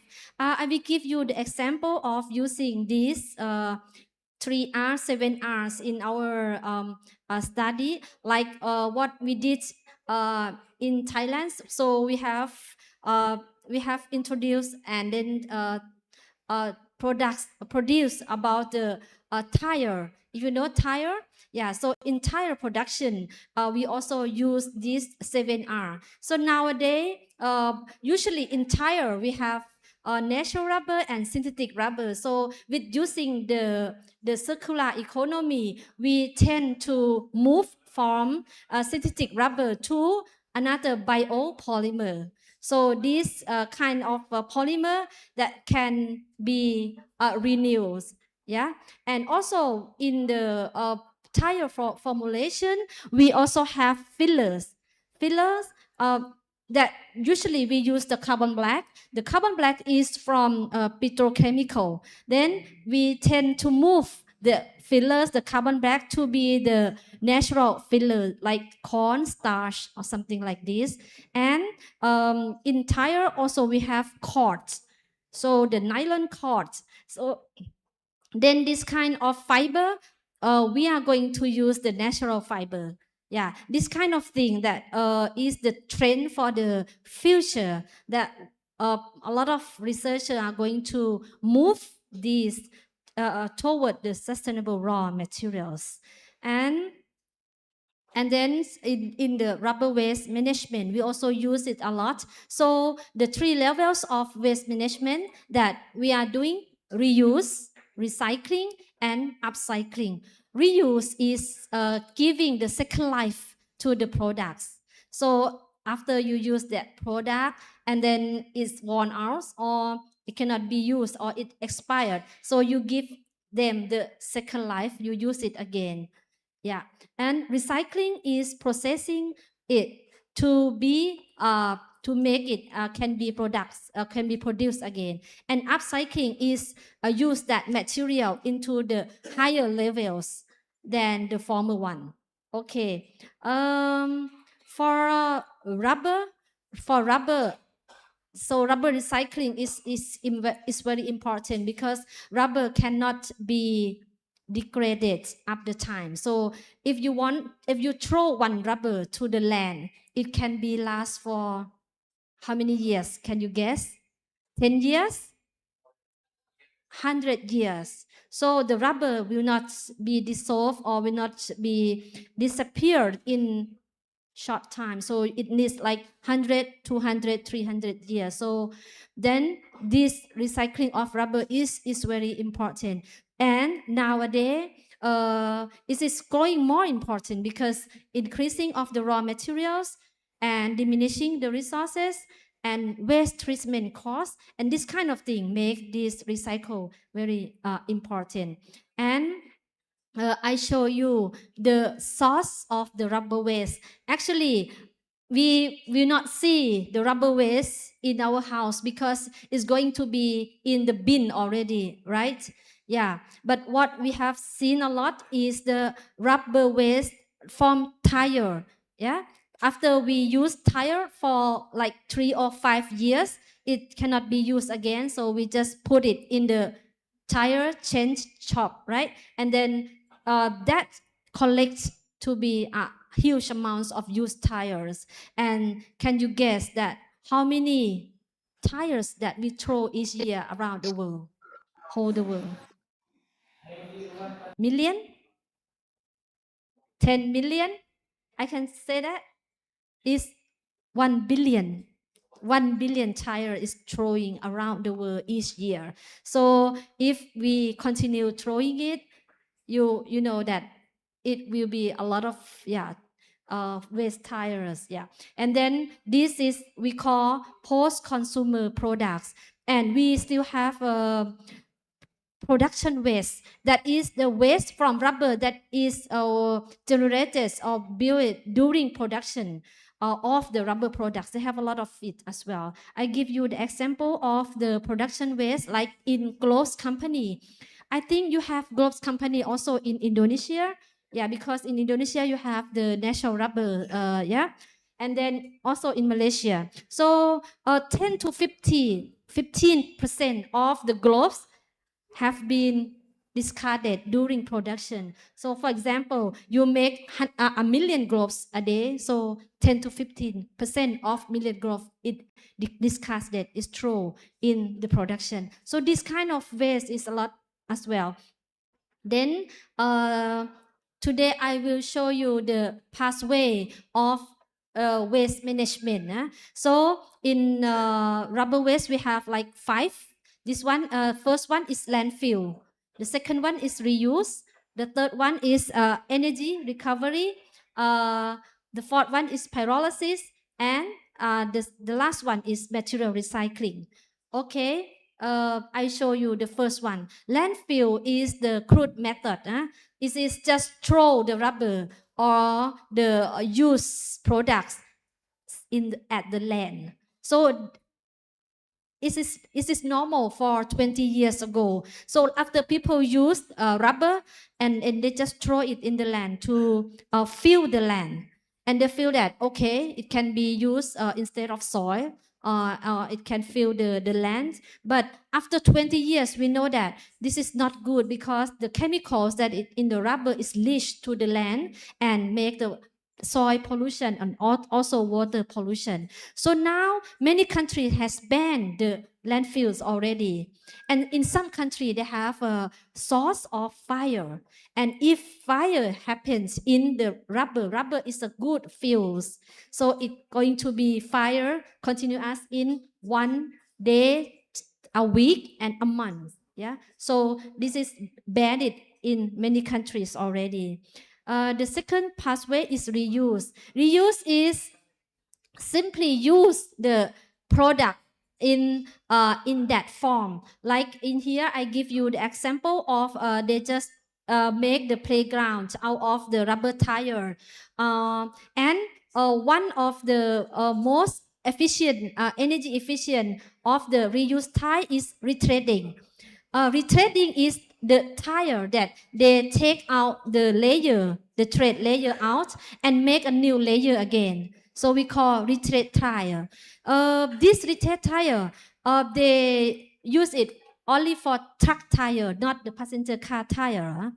They use it, and in many countries, and it's very famous route because the energy efficiency is 15 times higher than the new tire, and the cost of the retread tire is 30 to 50% lower than the new tire. So a lot in many countries they use retread tire, and this is very good the route as well. I think in Indonesia and in many countries in Asia we have encouraged to use this reuse approach for the tire. I give you this picture, one example picture of reused tire, that they put the tire, the used tire, in the ocean to make the reef, the artificial reef. This happened in Florida in 1972, I think many years ago. At that time, they thought that this is very good way. But after 30 years, this area, there is no fish anymore, because it's become to be pollution. So you see the guys, they just dig this tire out nowadays, and this campaign is happen a lot in US and also in Europe now. Okay, the third approach is the energy recovery. As I told you, tire is good fuel. So in many places, they just burn tire in the cement industry, because the energy recovery from tire is have similar and high heat content as the coal, so they just burn it. But what have to be awareness in this chamber, this burning chamber, is as tire have high energy, so they need to invest a good and expensive burning chamber. This is only one remarks. Okay, another thing is burning tire or use rubber in the atmosphere or in some gas, so we call pyrolysis. With pyrolysis, we create the gas, oil, and char. So this pyrolysis approach is also very famous, especially in Europe. They have pyrolysis plants to burn the rubber or the tire, and then they get oil, and then they get some gas, and then some carbon black. But this kind of thing is not good as the new one, so they have to be regraded again.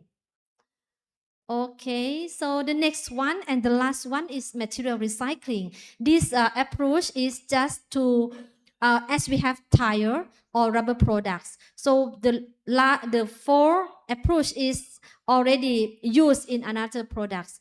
That is, this one is that we want to use tire, a rubber product, to be a rubber products again. So then what we have to do is grinding the rubber into a smaller piece and then do something with it. Sometimes they just put it in the new product, but we do something, we use reclaiming or devulcanization. So today I am going to introduce you this devulcanization or reclaiming process. Okay, before that, let's see the statistic of the waste management. So this is 20 years statistic. So we can see that the red one is landfill. It decreased from 60% to less than 10% in 2019. So people don't landfill now. But what people do is we increase the material recycling, the green one, from 2% to 38% nowadays. So that means that we are all awareness about environmental issue a lot, and also the material and also the energy recovery we also do is a lot as well. So you see the blue one is increased as well here. Okay, so the best method is going to the material recycling. I'm going to introduce you today. We start the material recycling with grinding the rubber or the used rubber into small pieces, and then we do reclaiming or devulcanization. After that, we blend it with new rubber. Usually the reclaimed rubber, we don't use it alone, but we blend it with the virgin rubber. Okay, and then just very short chemical fields here, that in as a rubber is not like plastic. They cannot be dissolved, they cannot be melt easily. So when we deal with rubber, we have to know that the rubber molecules itself, before that, it is like a chain, it's long chain. After we do something we call vulcanization, we use heat and sulfur, the long chain become like a network, the chain network, and we already tiled the chain with the sulfur link, so you can see the red spot in the slice. And then after it become the network, it cannot be recycled directly. You cannot reverse the vulcanization reaction, but you can do devulcanization. Devulcanization is try to take the sulfur out from the rubber network. But what we have from the vulcanization is we have reclamation, that not only the sulfur bridge is broken, but also polymer chain are broken as well. So this reclamation is a real thing that happened during the devulcanization process. And this give the recycled rubber have low property than the normal rubber or the virgin rubber. Okay. I don't know the time. Okay, you let me know. Okay, the reclaiming process or the vulcanization processes, we have physical process, chemical process, and microbial process. And with each method, we have like physical process, they use the physical source for breaking down the rubber network. We have mechanical source, thermal source, ultrasonic source, and microwave. For chemical, we use many chemicals to eat the sulfur or to react with the sulfur. And also now we have the microbial. We use aerobic and anaerobic bacterial and fungi for this. Okay, I give you some example of the application that we have done. First, that we have take the use tire and also use gloves, and we put it in the internal mixer, and we do the vulcanization and reclaiming. We blend it with the virgin natural rubber 80-20, and this is the formulation that we use. And after that, we take we test it, and this curve is show that recycled gloves and recycled tie have the comparable properties. They have goods, all of them. And also we test the tensile strength, compression set, hardness, and also tear strength of the material. So we found that RT is recycled tie, RG is gloves. So this is comparable properties. Here, we have adjust many factors like the vulcanization is the chemical that we use, the vulcanization time, the vulcanization temperature. We use some thermal stabilizer, and all of them are the factors that have to be adjusted during the vulcanization process. And then nowadays we have success in the lab, and we have already upscale it to, or we call industrialize this method for gloves. So then we have the technology for devulcanization or for reclaiming the gloves now. And what we use is the injection. So we use this bigger machine to for devulcanization. And this I would like to roughly show you that to get the better properties of the recycled rubber, we have to adjust formulation as well. So we have to adjust the rubber formulation and some chemicals in there as well to get the better properties of the final products. And yeah, after adjusting, we can see from this curve that here that the curve is increasing after we have adjust.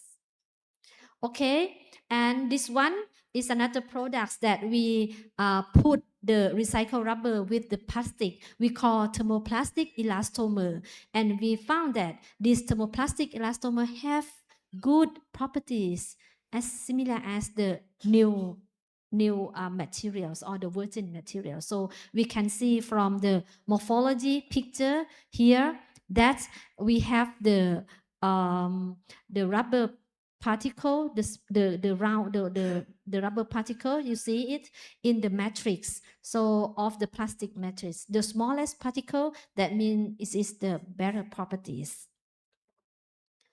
And and finally, I will show you the last work of our group that we are trying to make the conductive rubber out of the recycling, rubber recycling. So in here we have put the CNT, carbon nanotube, in the rubber, and then we test the conductivity of this rubber, and then we found that with using the recycled rubber, the property is better than the virgin rubber. Why? Because I show you this picture. This recycled rubber is the HX1. In the recycled rubber, there has a remain network. And the remain network will force CNT to arrange to make a network of CNT. So you see from the HXRR is the recycled rubber, and this CNT is the black one. And if you see, with using the recycled rubber, the CNT is forced to make a network faster than using the normal or virgin rubber. And this is the benefit of using the recycled rubber. Okay, and finally, I will give you this picture that is want to encourage you, all of you, that we are going to extend the use of the recycled materials. And yeah, now we want to have all the products, more products in that use the recycled rubber. So we extend to use the recycled rubber not only in the products that is easy to make, like shoes or something, but we are going further for the engineering products. So now we are toward this way. And also last one, okay, thank you. This all the recycling researchers and funding source for my work in this 20 years of work. So they are from many countries. And also thank you, Basistora, for inviting me here, and thank you for your kind attention. You're welcome, actually, Dr. Ibu Saida. Thank you for your presentations regarding rubber waste management, including the development of methods to reuse waste tire rubber, which contributes to the development of more sustainable approaches to polymer and rubber technologies.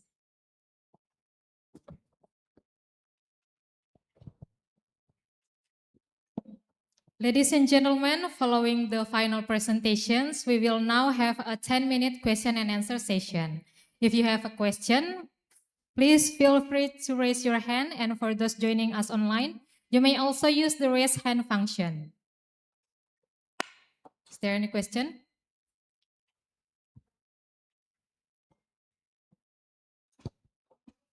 We actually have questions from the online. Yeah. To Dr. Fatima. The first question, hello Dr. Fatima. Yes, good day. How are you? Yes, there are questions for you. The first one is, how do you see student skills in writing when you do allow students to use AI in writing? And also the second question, some lecturers at the University of Bengkulu are from baby boomers generations, while the students they teach predominantly belongs to Gen Z and Gen Alpha. This generational difference is accompanied by a considerable gap in AI literacy, proficiency, and understanding between lecturers and students. How can this gap be addressed to improve lecturers' AI competencies and enable them to integrate AI effectively into their teaching practice?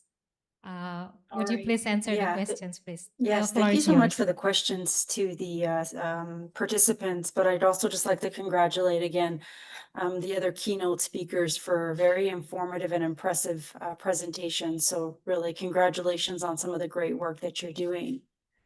So just in terms of the first question is, I mean, if we're allowing students to use AI, how are we really assessing their writing skills? So we've actually we've been analyzing some of our grades over the upcoming years, and we definitely see some changes in terms of grades when it comes to courses which are predominantly written assessments.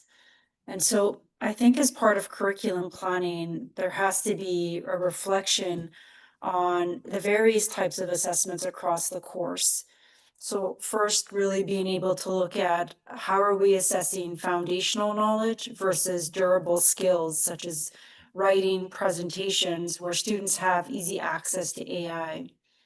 And in terms of really trying to find a balance, as we see right now, AI is pretty much everywhere. I mean, even our emails, our PDF documents, they're really giving students access to various Gen AI tools. And so now we need to look at, is writing really the best way of assessing student skills? Or do we really have to look at other means of assessing student knowledge? And so, one aspect is looking at foundational, really doing more multiple choice in class where students don't have any access to AI. And then complementing some of our AI, some of our written assessments with OSCEs or oral practical exams. It is going to be a very challenging time to really ensure that we develop student writing skills, given that AI is so readily available. But the way we were, reflecting on this is that the assignments that we had really only covered a small percentage of the course. And although we did allow students to engage in AI, there was various aspects. We had the reflection, which allowed students to critically evaluate the information that was being delivered by AI. Students basically more being responsible with using AI and recognizing that over-reliance sometimes does also contribute to wrong answers. Obviously, this is not a perfect world. It's not a perfect answer. There may be some changes that could happen in terms of developing student writing skills, but redesigning, reevaluation of how AI is integrated, not just in one course, but across the curriculum, is really what's going to help support and ensure that we don't lose student skill set in terms of writing and communication. So that was Arif. Yeah, thank you for that question. So in terms of the second question is, yes, indeed, we are recognizing that student perception of AI versus faculty perception of AI could be different. And, that could be attributed to so many different causes. It could be different generations, again, whether we were subjected to AI, whether we're comfortable with using AI. And so something that is being done at our institution is multi-level. So we've got an AI committee at the institutional level. We've got a center of teaching and learning. And then within our own college, we have an AI task force. And each of these entities are working together to look at first providing that faculty development to support faculty learning. We also provide one-on-one with faculty to, again, support them with that faculty development to be able to, navigate these changes that are coming about with the movement of AI. And that was Nanik. So thanks for that question. I hope I've answered your questions, and feel free to let me know if you have any other questions. Okay, thank you, Dr. Fatima, for the answer. How about the audience present here? Is there any question? If yes, one. Okay. First, I would like to let Dr. Rizky to deliver your question. Okay, thank you so much for the opportunity that has given to me. So I would like to ask some questions to Dr. Nur Hidayah. Thank you so much for the breadthful presentations that you have delivered to us here as the audience. So I have some sort of questions. So my first question is what is the kind of the criteria that we can use to select fish to grow in the aquaponic? I mean, is there any criteria, especially for freshwater fish to grow in the aquaponic? And then the second question is, did you eat some of the potential or maybe beneficial bacteria into your feed, for example, like probiotic or some kind like that, to support or to boost the growth of the fish growth? In the aquaponic. And then my third question is about to generate the machines of the aquaponics. So should we use the electric, yes, the electric functions to make the aquaponic work? Or maybe we can use another source to generate that. Thank you so much. Okay, thank you, Dr. Rizky, for the questions. For the first question is for the criteria for selecting the freshwater fish. So for freshwater fish, usually for aquaponic, there's easily to set up because the plant, there's a lot of plant that's suitable to be used or to be cultivated in the aquaponic system, such as the lettuce itself, the water spinach, kangkong, right?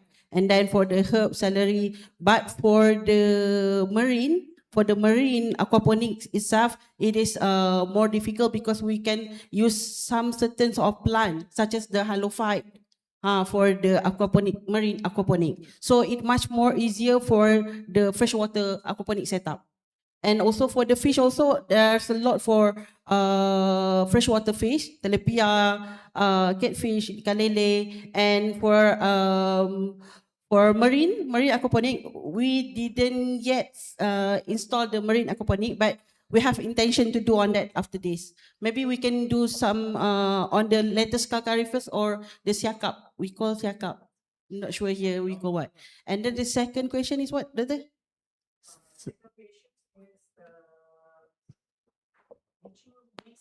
Okay. For our project, we use beneficial bacteria. We use Bacillus subtilis. Bacillus subtilis to increase on the growth performance of the fish and also to help on the water quality performance. So we did add on the probiotic, the Bacillus itself. We have two type of mechanical system. So we add on in the biofiltration setup. So in the biofiltration system itself, it has the MBBR media and also the bio ball and bio ring for the growth of the bacteria in the system.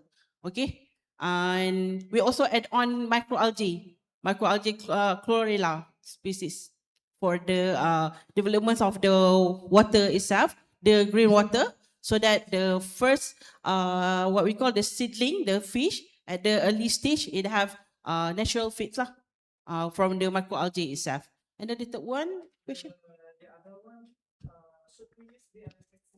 Yes, for if you can see, we have three type of aquaponic system, and for the system that I developed, which is the NFT system, it run in the loop. As you can see, it has a circulating system, right? So we have to do some setup for the submersible water pump for the water flow in the system. And if you want to use the much more easy setup, is the rough aquaponic system.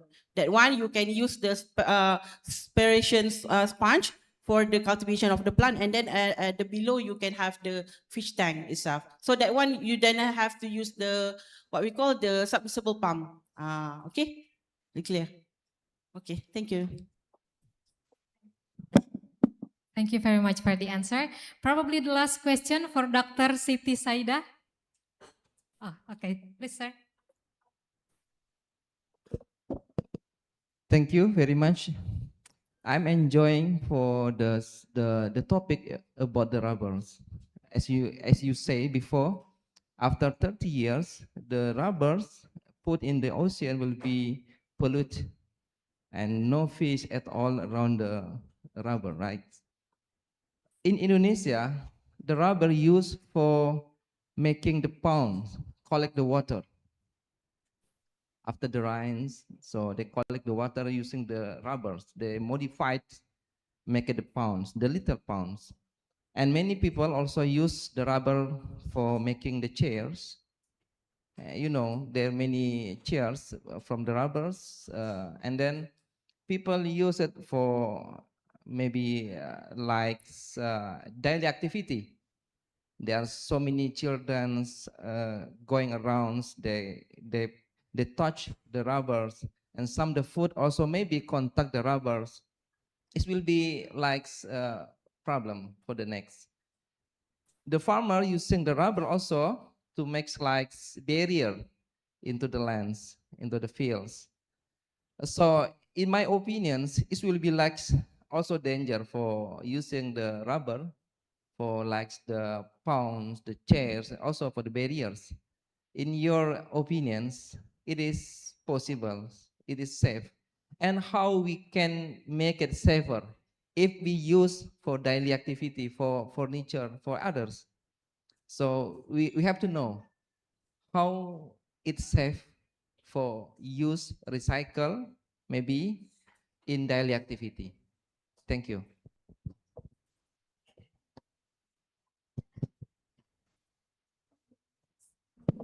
Thank you, Professor. Nice question. Very good question. Okay. The rubber itself, they have many. You see the formulation of the rubber, right? So we can make the rubber that can eat, even that can eat, like we have gum, right? That we eat. So we can adjust the formulation of the rubber to be not toxicity. So rubber itself is not toxic. It's natural. It's from natural, right? It's not toxic. The toxics is from the additives that we put in the rubbers. For the tire, we don't care about the toxic because it's just with the machine and with the car. But after tire is been using, the toxics is in the tire, yeah, and it going to in the ocean and in the sea, so it is leaching. That we don't want it. But if we use tire just one or two, three in our nearby our house, that is not. I mean, it's not much concern about that. But if a lot of tire, like million tire in the sea together, and it can leach, of course, it can leach. Okay, that is the how to think about the toxicity in tire. Yeah, and in rubber goods, like rubber products that we touch it.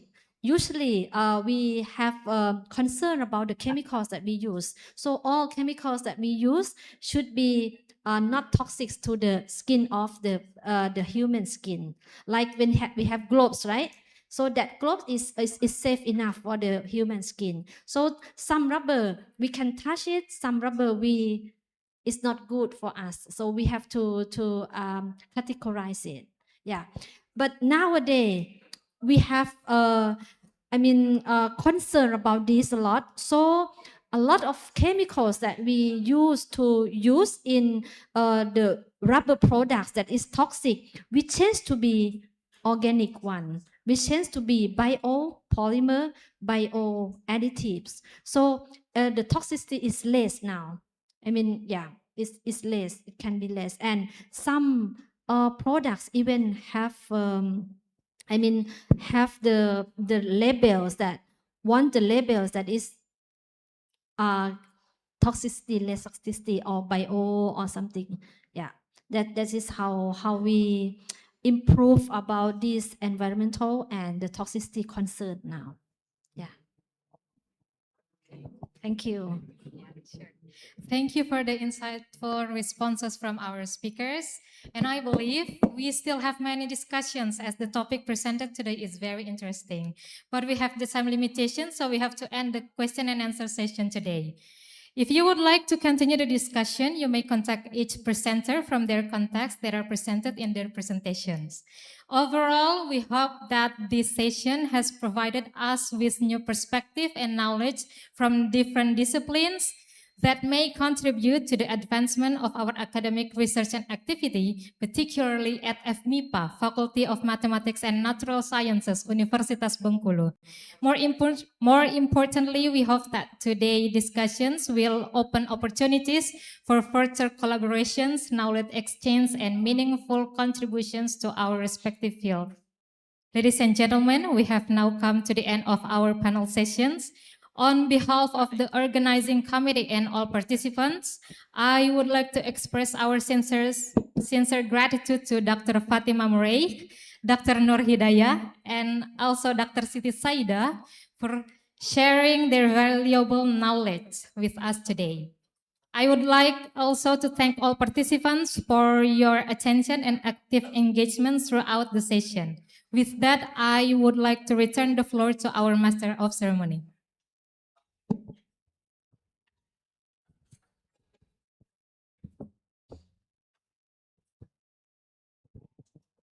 Thank you very much for Siti Hairunisa Nurfahmi as moderator in these sessions. Ladies and gentlemen, the next agenda is certificate presentation ceremony and giving batik from Bengkulu. Certificates will be presented by Dean of Faculty of Mathematics and Natural Science, University of Bengkulu. We are honored to invite the keynote speaker and also the Dean of Faculty of Mathematics and Natural Science to come forward on the stage.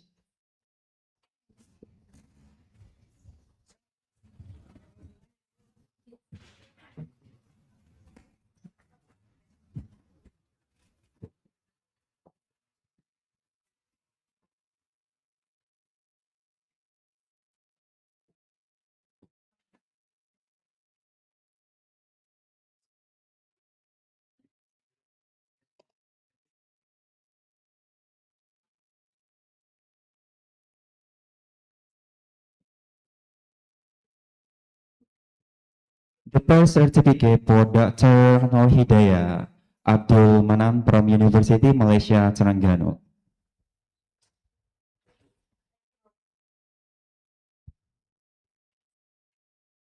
Okay, the next certificate for Associate Professor Siti Sayyidah Saiwari from Prince of Songkla University, Thailand.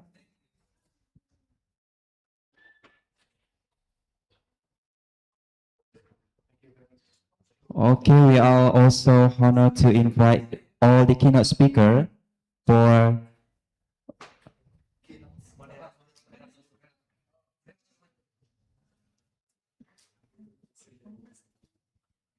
the next certificates for moderator today.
Okay, we are also present a certificate for Dr. Fatima Merece via Zoom meeting.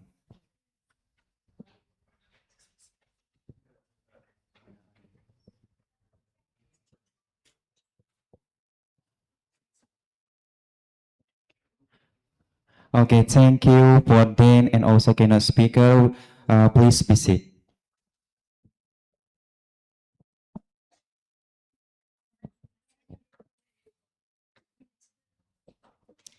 Ladies and gentlemen, we will start the second session of keynote speaker session. We are honored to invite by online Zoom meeting Professor Chun Chen Yang from Department of Chemical Engineering, Mingchi University of Technology, Taiwan.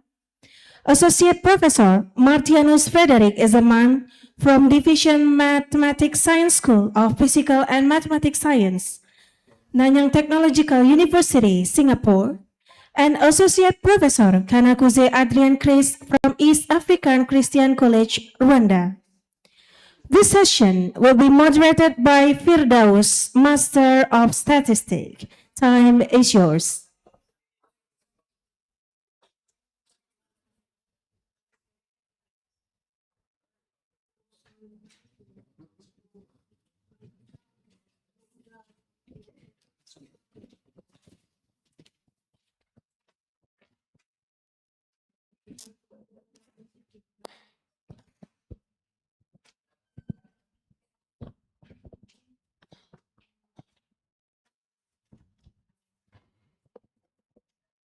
Assalamualaikum warahmatullahi wabarakatuh.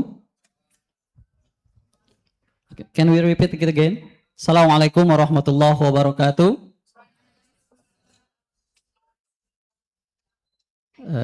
Good morning to everyone. Distinguished keynote speakers, respected professor, researchers, students, and ladies and gentlemen. Welcome back to the second Basistora 2026. So in this the second plenary sessions, I am very honored to be here to be the moderator of three great keynote speakers online. So we have three keynote speakers from three different countries. The first one is Professor Chun Chen Yang from Mingchi University of Technology, Taiwan. Mr. Professor Yang, are you available right now? Yes. Yes. Can you hear me? Okay. Yes, I can hear you clearly, Professor Yang. Yeah. Yes. Nice. Yeah. Okay. The second keynote speaker is Dr. Martianus F. Ezerman from Nanyang Technological University, Singapore. Dr. Martianus, are you here? Hello, Dr. Martianus. Okay, while we wait for Dr. Martianus, the third one is Assistant Professor Kanakuze A. Chris from East African Christian College from Rwanda. Hello, Mr. Kanakuze. Have you been here? Okay.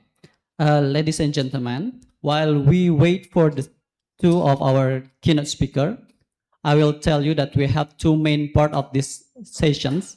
Our first part is the presentation by the keynote speakers. The keynote speakers will deliver their presentation in 20 minutes of each. So there will be 20 minutes for Mr. Professor Young, 20 minutes for Dr. Martianus, and 20 minutes for Mr. Kanakuze. After the delivering presentation, after the final three, we will continue with the question and answer. So if you have questions, so we really encourage you to participate in the discussions. So without further ado, let's start from Professor Young. Professor Young is a full professor from the Mingchi University of Technology, Taiwan. He is a full professor and now is a director of the battery research in Mingchi University. And Professor Young had his PhD in Columbia University. Is that right, Professor Young? Yes. Yes. Okay. Yes. Right. Yeah. Professor Young, your time is 20 minutes and the screen is yours. Please, Professor Young. Thank you. All right. Good morning. Maybe I say good afternoon. This is my honor to join this Bangalore University of the Basistora 2026 International Conference. My name is Chen Chen Yang. So majority our work is more focused on battery research. So today I'm going to share my some work on how we make a nickel-rich single crystal NCM cathode material, particularly for in the future new generation electrical vehicle using. I also aware Indonesia had a lot of nickel mining. Maybe it is also very a good chance to have develop this kind of battery technology, particularly NCM nickel-rich cathode material apply on future EV. Next. Right. So unfortunately, this is my old PPT, but I have a new one. But it's okay, I think. Yeah. I think battery very important. Very important KPI. What we call metrics is. Hey, Shara, can I have point? Point. Yeah. change to. Just the PPT access by them. So No, we cannot change. Okay, yeah. All right. I'm sorry, a little bit interrupt. Yeah. So for battery, very important KPI is energy density, right? I mean per kilowatt per kilogram, how much watts hour. What is the power time hours? I mean become energy. So we can see NCM in behalf of nickel, cobalt, and manganese. So you see the triangle. This nickel is a capacity. You have more nickel, you have high capacity. Cobalt, very good electron conductivity, so they can enhance this charge transfer. Manganese is like a balance always 4 plus, not going to change. But nickel is a 2 plus, 3 plus, and 4 plus.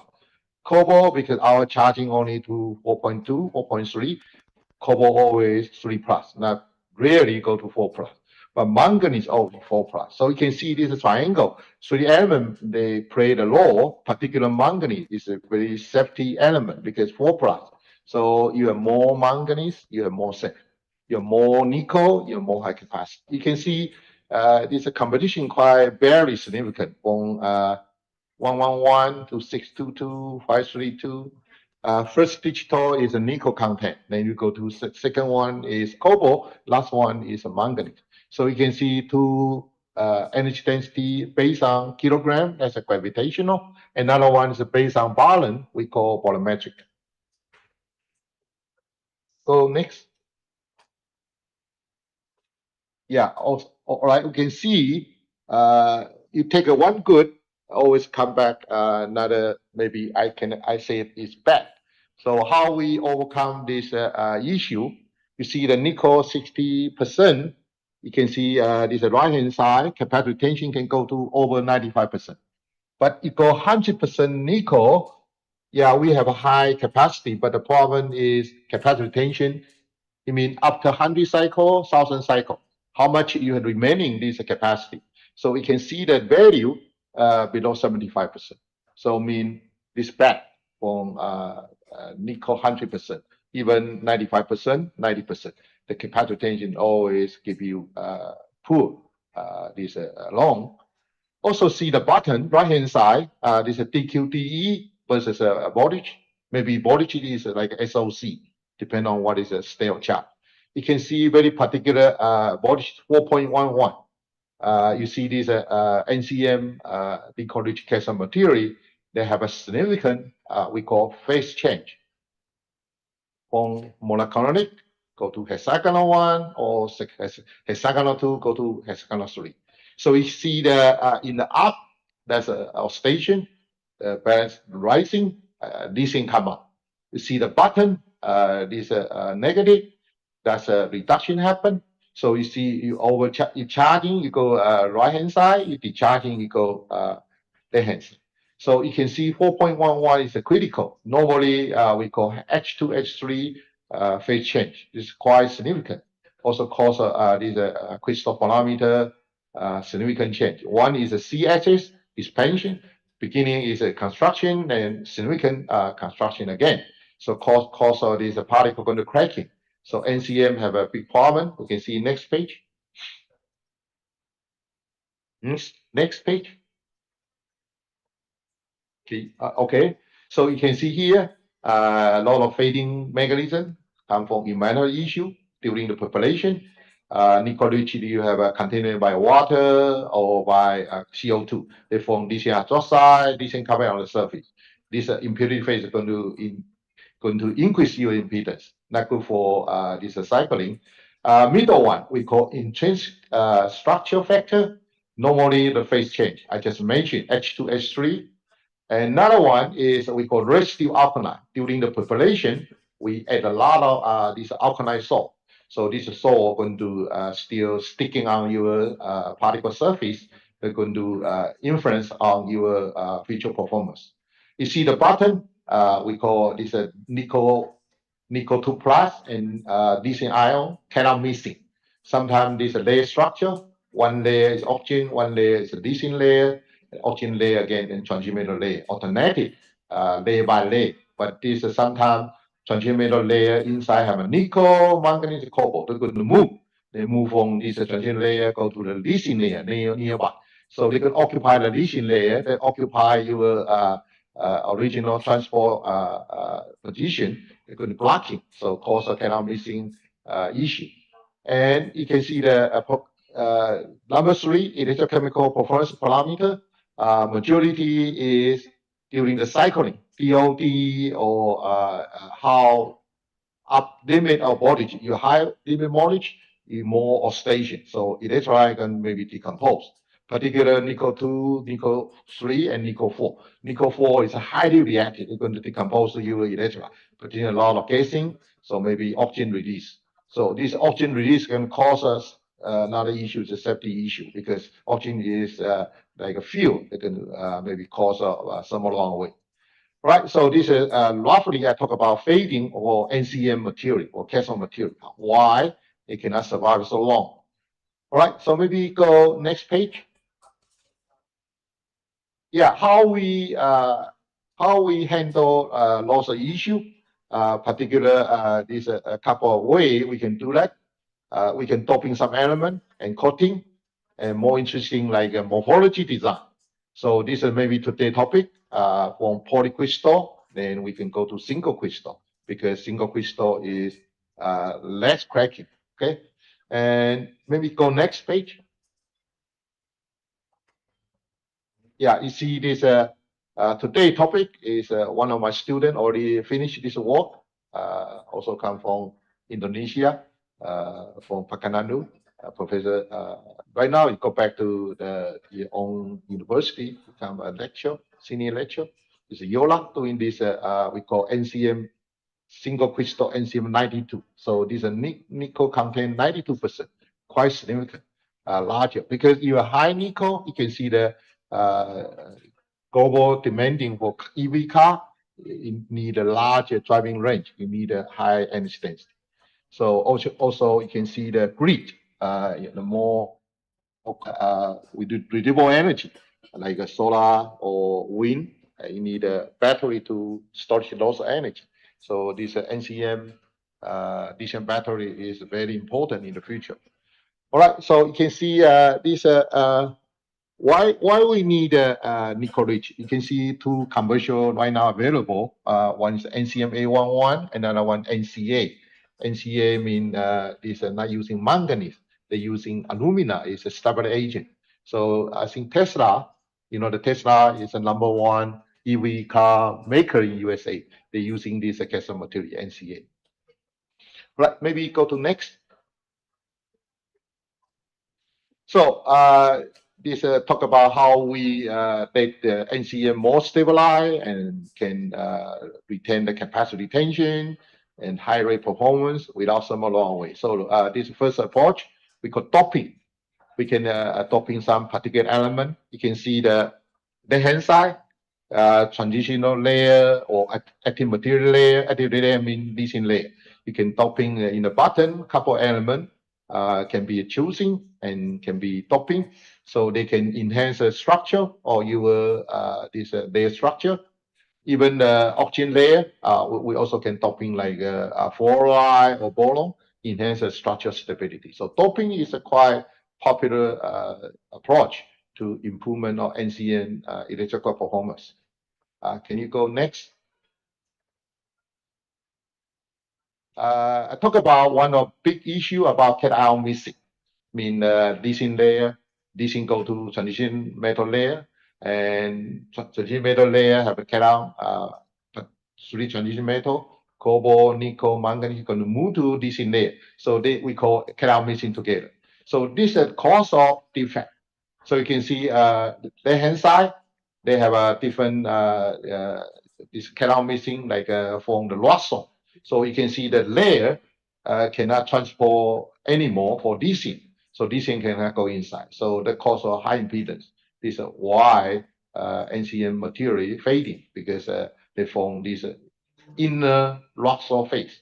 They're blocking the surface, not allow the DC go inside this layer structure. Right? Can you go next? So canal missing is a big issue. So how we improve it? This is one example I picked up from literature.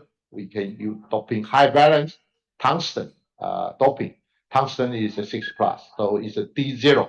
So balance not going to change. So when you doping this NCM, you can see the button, a circle. First one is cracking less, 0.5 more ratio. You see the button, the cracking less. Another one, you can see parameter, axis, balance, also strength can significantly reduce. You see the red color is a tungsten doping. It can significantly improve the long-term stability, reduce the cracking. Can you go next? This is tantalum doping. I think this my student do this one maybe 2 years ago. We published this paper 2024. So this tantalum doping also 5 plus high valence D0 doping. So they can have we call one stone two bird. They have a coating layer on surface. This lithium titanium oxide is an ionic conductor. And significant another one is the change in morphology. Originally granular size become fiber size. Fiber is very stable during the cycling, so very strong without prevent the phase change. Also can reduce the side reaction. You can see the bottom, even 1C, 1C, 300 cycle. You see the red one is still very robust compared with without doping one. So this significant, they can have charge between 300 cycles still 80%. So this is the one of example, tungsten, tantalum doping. Okay, go next. Go next. Can you go next page? Yeah. All right. So right now, another approach, another doping, we call morphology control. You can see PC is a polycrystal, SC is a single crystal. You see they have a advanced single crystal, fewer this gram boundary. Also, they have a suppressed severe cracking and without oxygen release. You see the PC, there's a lot of surface area, the oxygen going to come out. When you're charging very high voltage, maybe lithium vacancy or lithium defect, it could cause oxygen release. So this is going to cause your phase change. So that's why their structure go to Russell phase. Single crystal is a big grain, right? Inside you can take a big grain. The big grain without cracking, right? So also very stiff. So that's why people right now more prefer single crystal NCM material. Please, next page. All right, why this is single crystal and polycrystal? You can see the middle, second part, after long cycling, this particle, this polycrystal material going to cracking because shrink and expansion several times. So you can understand the material for calcium material always like construction and also expansion several times. Each one cycle finish, your material gonna severe cracking happen, pulverize. But you can see the number 3, single crystal, even though you have long-term cycling, still very robust. All right, but take one good, we also have another bad coming for single crystal, more difficult to challenge to synthesize. So this is why today I'm talking about single crystal synthesize. Go next page. All right, synthesize. So how we synthesize single crystal is different from poly. So temperature need to be high. You can see normally get a higher 100 degree. Another one is choosing your precursor. Normally, polycrystal have a precursor 10 to 20 micron. Normally, it's hydroxide. Okay, so you can see the button. Single crystal precursor a little bit smaller, 2 to 4 micron, small size. Another one is different salt you're choosing because like lithium coupling, nickel raw NCM like NCM 523 using lithium compound, but it's a high nickel rich. We always using lithium hydroxide, lithium nitrate. Also, what is the ratio of lithium salt versus your precursor is a very tricky one. Okay, so we have a control and suitable. Go next. How many? 1 minute. Okay. Yeah, this is a single crystal. You can see variety type developed from 2010 over 2020 from 111 to A11, even 91%. Okay, go next. So this is one example, 523, that very high nickel rich using decent carbon. So very simple, you dry mixing, and after that you suitable DCN transition metal number 3 step, and number 4 you go sintering, right? 900 maybe go to higher, you can get this a single crystal. After that, you can get this powder, and you crack down, and you screening, you get this a single crystal. Go to next. This is also same. So this is based on literature. I think the Jeff Down do this work. Suitable temperature 970 degree. Ratio 20% DCN is safe. You get a 2 to 6 micron. This NCM 523. Go next. Yeah, this 622 also once a while very popular for this material. So except to I'm saying using this, most people using this in hydroxide. So they add another 2 stages. Ball milling, break down the particle, hydroxide. Another one is nearly another step. So you can see 3 types, NCM X and 1 and 2. So now X, you have a 2-step edit and a better performance for your single crystal. Go next. This 88 NCA, not NCM. This alumina 150%, 5% on this NCM material. So you see the sinter temperature, 2-step. Also, you have after the you need a wash because normally we have a more salt on the surface with a wash.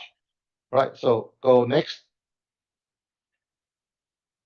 Yeah, this optimal condition A50, DCN transmetal 91 is a 0.975. You can get a very nice single crystal. Go next. Yeah, so today topic is a molten salt. So we're using DCN hydroxide and DCN sulfide, or maybe you can choosing DCN nitride. Going to have a very good product come up because molten salt reduce sinter temperature, also DCN diffusion very fast. It can break down the hydroxide very easily, and they can form very nice single crystal particle. Go next. So this is 92, very high nickel. We're using lithium hydroxide, lithium sulfide. This is number 2nd stage, and number 3 determine the what's the condition, and finally we get this single. And finally you have the testing, SRD testing performance, thermal, also post-mortem. Go next. Yeah, normally in our lab we can do hydroxide. We can use in teraflow. We can get this hydroxide. We can get this poly because this polycrystal. So you can see dollar grain together. Go next. This a single crystal. So pretty similar, but you can see the middle temperature, pH value, rotating speed little bit different. pH around 12, RPM 1000. So we can get single crystal, very nice hydroxide. Go next. And this is synthesized single crystal, particular 2 stage of the sintering. So we can number 5, we need to wash away this excess of DC. So you can same procedure going to processing like a polycrystal. Go next. Uninstall. How many? Iya, yang aplikasi antivirus, instalasi apa itu? Karena ada mungkin 6 udah. Yeah, I'm going to quickly go next. This SRD particle size. Yeah, go next. Okay, go next. Yeah, these are our different precursor. We pick up 10 to 15 now using this precursor and make a single crystal. Go next. Yeah, this mechanism we have to teach you how hydroxide reaction with lithium salt. Go next. Yeah, this mechanism it become more easy to like a liquid a particle liquid solid reaction on your sintering condition. Go next. Professor Yeah, Young. this SRT. I check out this all the microstructure is correct. Go Okay. next. Sorry, Professor Young. Yeah, you can see the button, polycrystal, little grain, and button is a single crystal. Go next. Yeah, also check out particle size, surface area. Okay, very important. Go next. Yeah, you can see the polycrystal and single crystal. Single crystal everywhere the same direction. Polycrystal side one, side two is different. So we can understand what kind of is a single crystal. Go next. Yeah, it's take a performance. 1C 381%, but polycrystal only 46. Go next. Yeah, DQTV, also the deviation, the MMP, very small for A50 syntherly is best condition. Go next. This DQTV, you see deviation, pretty similar like cyclophotometry. Go next. This in situ SRT, you can see parameter, PC, and single. So single crystal and less is a theta V, theta C, theta A deviation. So it counts all the this very robust primary particle. Okay, go next. This diffusion coefficient by GIDD, evaluate different SOC. You can see the single crystal is a high diffusion coefficient. It's the most important transport property. Go next. I'm sorry, Professor Young. We have a very limited time. Go next. Can you just make a conclusion for your presentation? Maybe go final. Can you 5 go slides. final? Okay, thank you. Can you can you make it quite faster, Professor? Thank you. Yeah. Go the PPT faster. Can you go the next? Oh, this DRT. You can see this different interface region. Also, you can see the button and less color mean less vary, less impedance. Go next. Yeah, this is a pulsar motor. You see the this O3 deviation less. Go next. You see the particle, poly, always cracking. You see the button, single crystal without cracking. Go next. Yeah, this electron, you can cut it by CP. Single crystal, very robust, almost 300 cycles later, still no fading. Go next. Yeah, you can see the pulsar molten. You see the button, always lay structure, but you see the top polycrystal, the TM show a Russell, also maybe mixed phase. Okay, go next. Okay, go next. Yeah, top seams, you can see the black one is a CEI competition. Red one is a single crystal, very less amount CEI, less thickness. Okay, go next. Yes, this wash very important. Go next. Can you go direct conclusion? Go to my conclusion.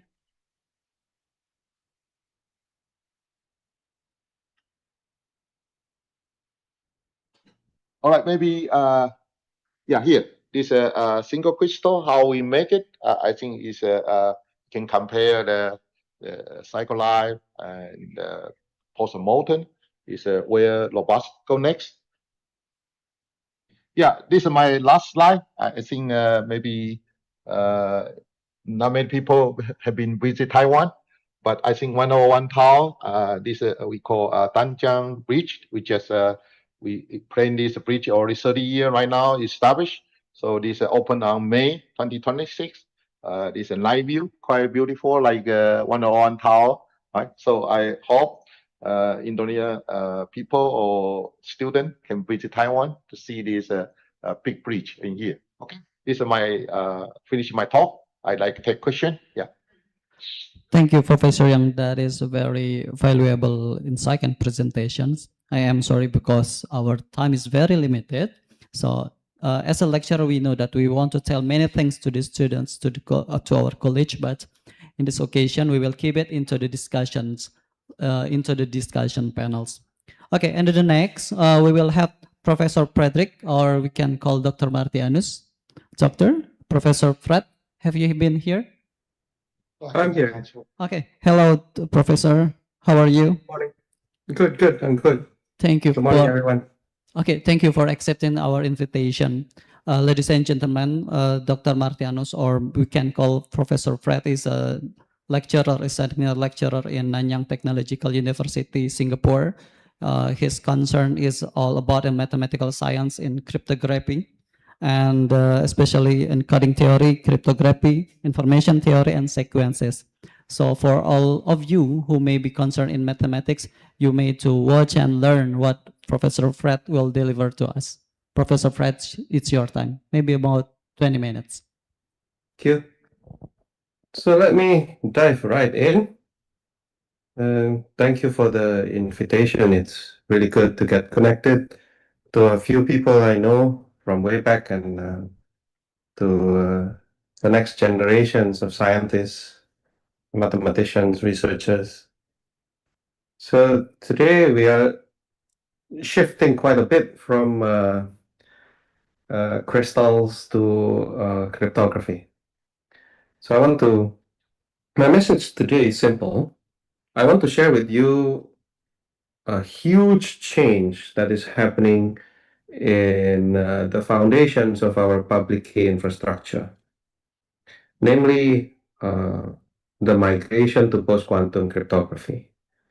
We do have only a limited time today, so I'll try to limit my presentations to only two topics, two subtopics, algorithms and standards.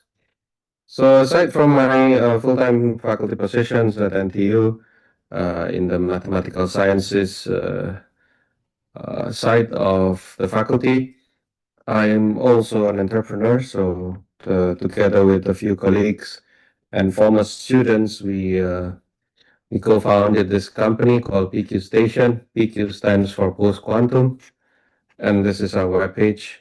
So I don't see any separations between teaching, research, and entrepreneurship, because the three of them kind of strengthen the others. So I want to touch upon this topic that you may have heard, the big umbrella of quantum computing or quantum information processing. So let me try to simplify this into three concepts: quantum computers, quantum cryptography, and post-quantum cryptography. I'm not going to mention the bullet points one by one. I'll just let everyone present here to take a close look, maybe 30 seconds, 45 seconds.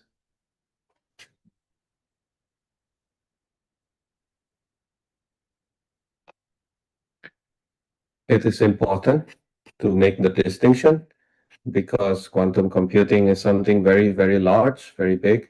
Quantum cryptography is a small corner of it, and post-quantum cryptography in this context is an answer to the development of quantum computing, in the sense that we are trying to stay safe once quantum computer of large scale become available. So for the rest of my talk, I will focus on this part here. We use classical computer. We redesign the mathematical foundations, and because the mathematical foundation is replaced by a new one, then we need to look at the implementations in terms of algorithms, in terms of cryptographic modules, how it behaves in hardwares, in softwares, in middleware, how to integrate it with existing systems. So I did mention earlier about algorithms and standards. So I'll look at the published standard, policies, directive, and mandates, and briefly mention on implementation in production. So here is our main assumption. Our adversary has powerful quantum computer, but we don't. However, not having a large-scale quantum computer does not mean that we then just have to give up. We still want to stay safe. How can we achieve this in the context of our adversary having access to powerful quantum computer? Now, if you look at the figure on the left here, this is superconducting qubit, and the quantum processor is actually just here, this part that I'm pointing at.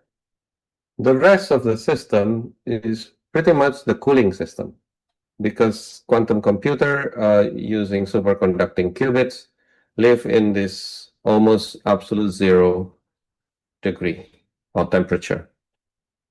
Okay, so approximately 0.01 Kelvin. This photo is taken from my visit to the Center of Quantum Technologies at the National University of Singapore. I worked there many years ago as a researcher before returning to NTU. So let's backtrack a little bit. We know that the best or the most advanced physics we know this day is really quantum mechanics. However, the computers that we are having now is based on electronic and electromagnetic. So the idea of building computers based on quantum mechanics has always been there since 100 years ago, when the foundation of quantum mechanics have been put to place. But let me just backtrack to early 1980s. In an MIT conference in 1981, Richard Feynman, you can see him here, is a Nobel Prize winner in physics. He addressed the meeting of physicists in this conference, and he mentioned something interesting here. He said that let's build quantum computer. So instead of using electromagnetics as a foundations of computations, let's use quantum mechanics. Of course, this is not going to be easy because of the nature of informations and operators in quantum mechanics. And he outlined the challenge. Well, we need to know how to build processor. We need to know how to allocate memories, and we need to keep information stable enough so that meaningful computation can be done. Now, it's interesting because he says that it's a wonderful problem because it's not easy. That turns out to be not easy. We are now 45, 50 years from this time around when people started talking about seriously building quantum computer, and we are still in the process of trying to find the way to build a large-scale quantum computer. Okay, so in the early 80s, the discussion was very ethical. But in the middle of 1990s, there are two algorithms coming from Peter Shor and Love Grover that really highlight the significance or the importance of quantum computer for digital security. So this is Peter Shor on the left, and in this Siam Journal of Computing, published in 97, but the draft already circulated and being checked by a lot of experts by 1994, so 3 or 4 years before. He said something like, if you can build me quantum computers, here is an algorithm which run efficiently, this polynomial time, a way that we can interpret this as that polynomial time algorithm is efficient. So if you can build me a quantum computer, which here he says is still a hypothetical in nature, if you can build me quantum computer, here is an algorithm that can solve prime factorization and discrete logarithm in polynomial time. In a sense, he's saying, build me a quantum computer, run these algorithms, and you can break practically all of the cryptographic components of public key infrastructure. Many of us are fascinated with cryptocurrencies, with blockchains. Blockchains will be gone with this attack because you can then take over wallets and you can break the signature.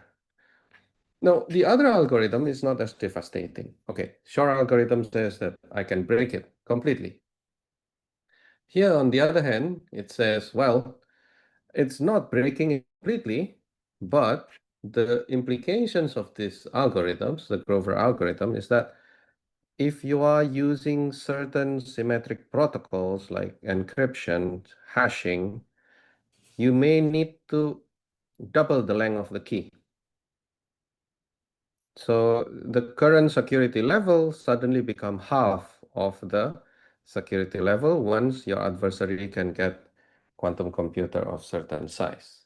So here a quadratic speed up here means basically in real term the key needs to be doubled. The key length needs to be doubled. If you double the key length, that means all of your software, hardware implementations, your firmware, your integration into existing digital system needs to be refactored.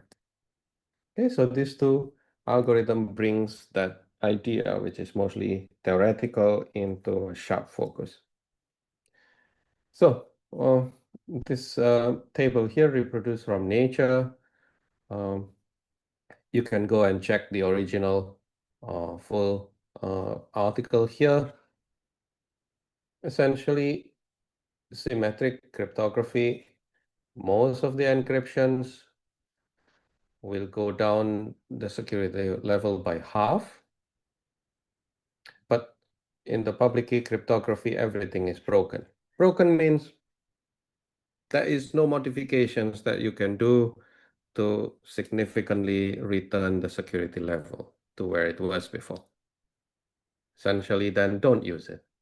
Now, how to defeat quantum attacks? If you notice here, random search and factorizations, discrete logarithms, they can be attacked by quantum computers. So then we are looking at other type of mathematics or other type of mathematical foundations for cryptography that are immune or robust against quantum computer.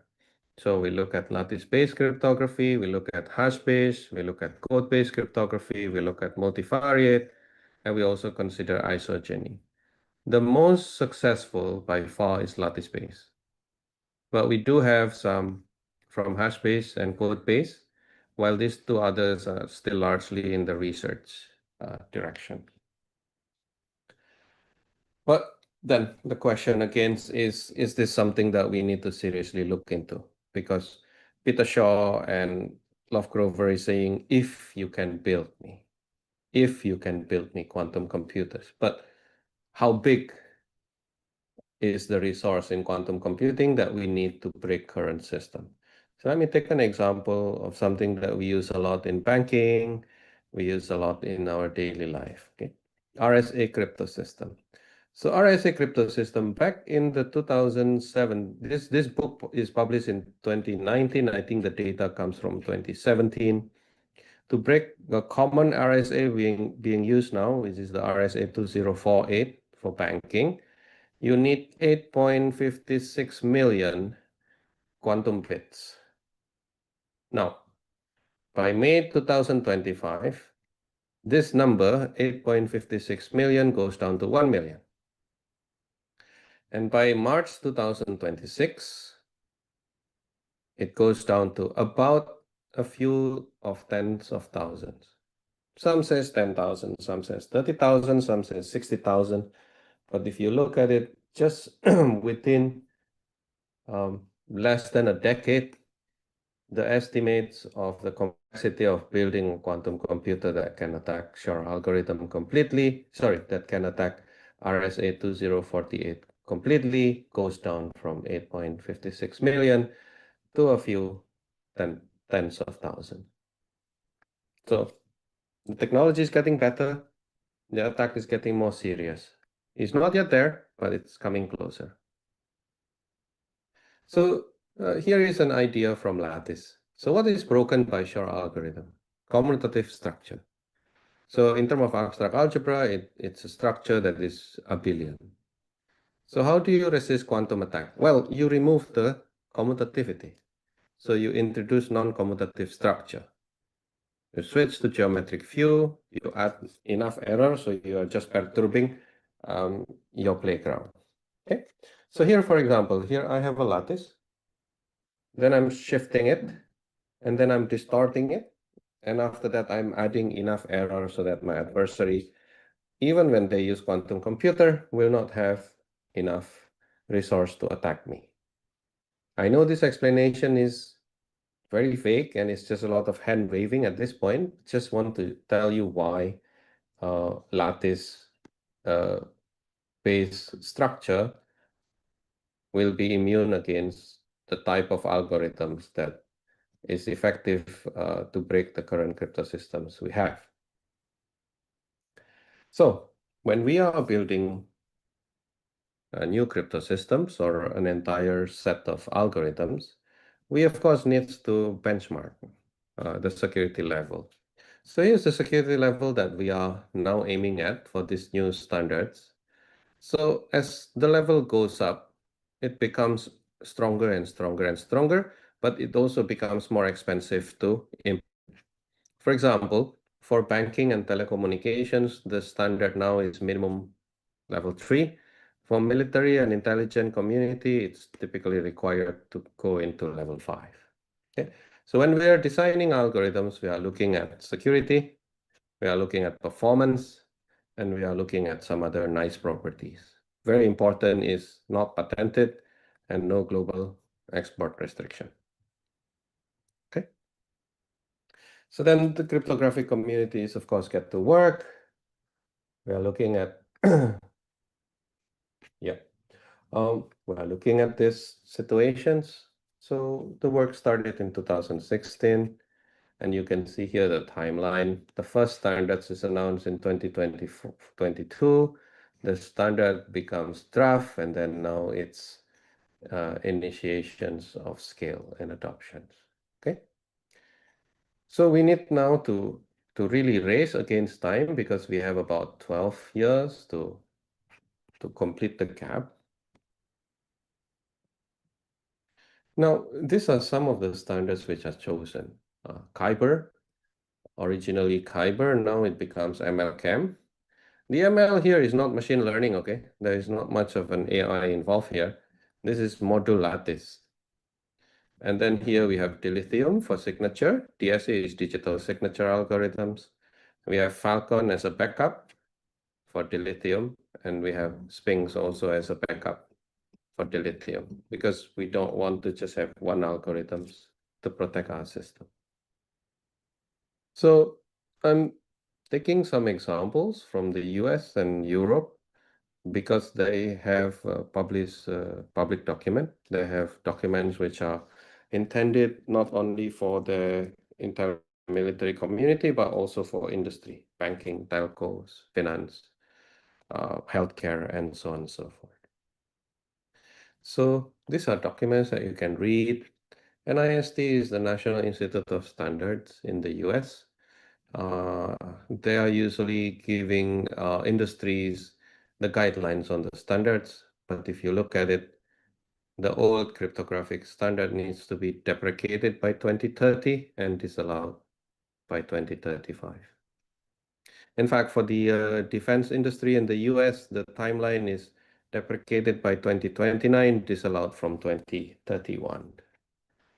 Okay, there is certain recommendations which are quite detailed in its technical term. You can use this.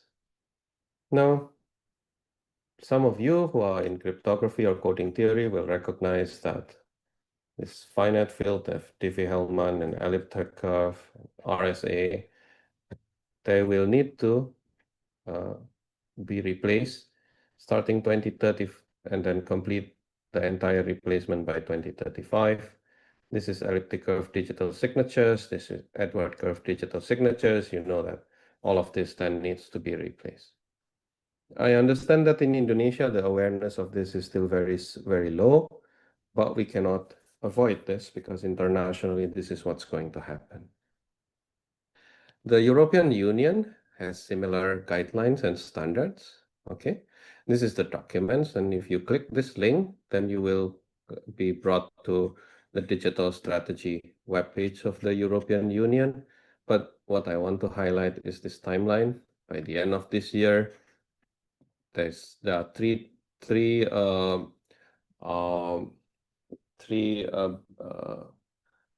what do you call it, 3 steps that needs to be completed by the end of 2030 and by the end of 2035. So it's very concrete, it's tied to budget, there is a clear timeline. And this is the recommendations for EU countries. They have recommended, they have acceptable, and they have do not use. So any products which are used in the critical digital infrastructures in European Union needs to follow this. Okay. Indonesia, the last information I got is that BSSN is preparing a draft of a presidential decree that then will be used as a standard for migration in Indonesia. But because there has not been any formal public documents on that, I decided not to include it here. Okay, so I hope this brief descriptions of algorithms and standards trigger your interest to look deeper into this post-quantum migration. Thank you.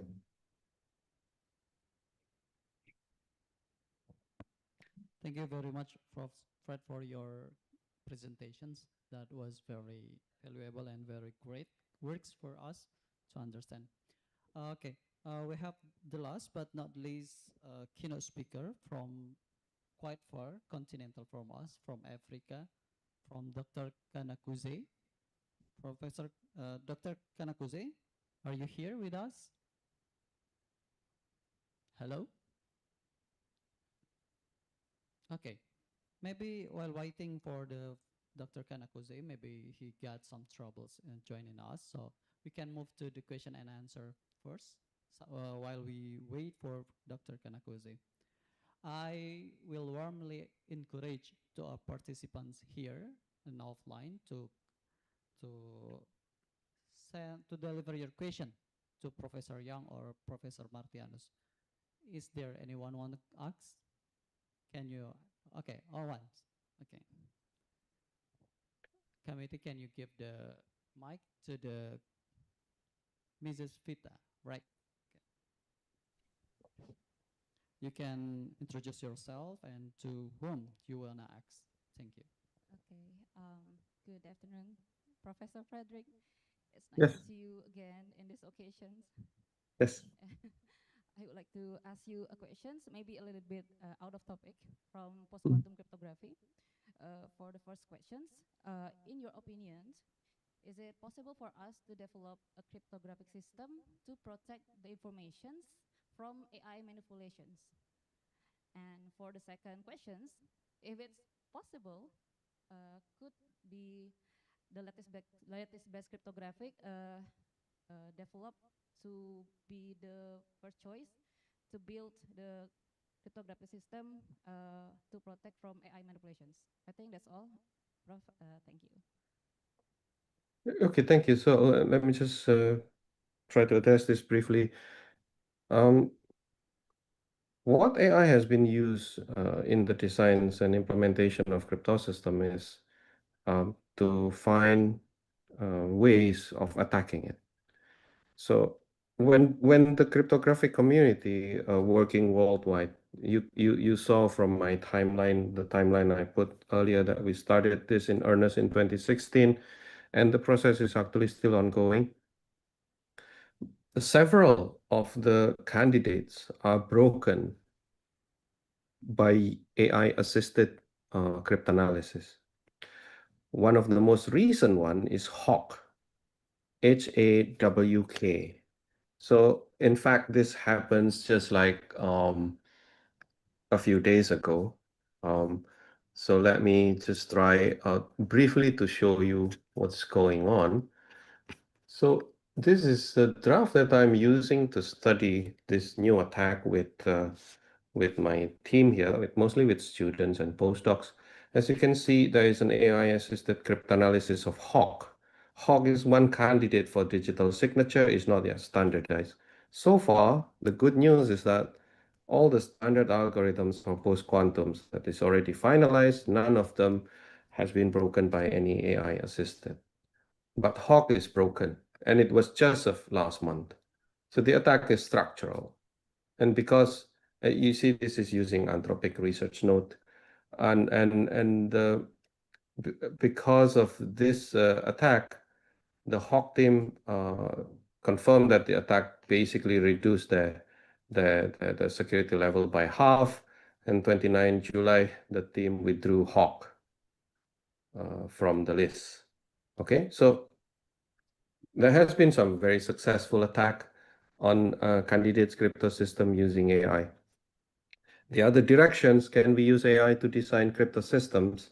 It's a bit difficult now, at least at the current state of knowledge, because in cryptography, what we want for a crypto system is that it appears random and completely confusing to our adversary, but there are some hidden informations that reveal the structure to the legitimate users.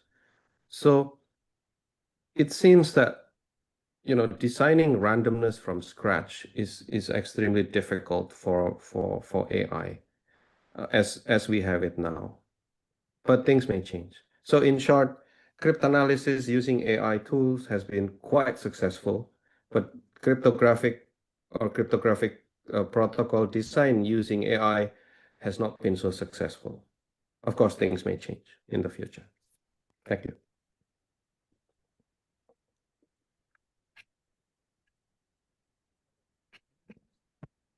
Okay, Mrs. Smita, is that enough? Or do you have any following questions? No, I think that's all. Thank you for Prof. Frederick. Maybe we can talk about the future research together later Sure, after this. sure. Yes, just get in touch. Okay, thank you.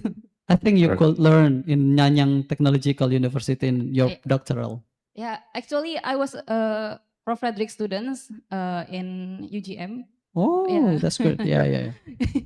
Thank you, sir. Okay. Welcome. As we all know that Professor Frederick is visited professor in UGM, right? Yes. Gajah Mada University. I was a visiting professor until last year. Actually, my second PhD student from UGM just obtained the degree like a few days ago. So Wow. second.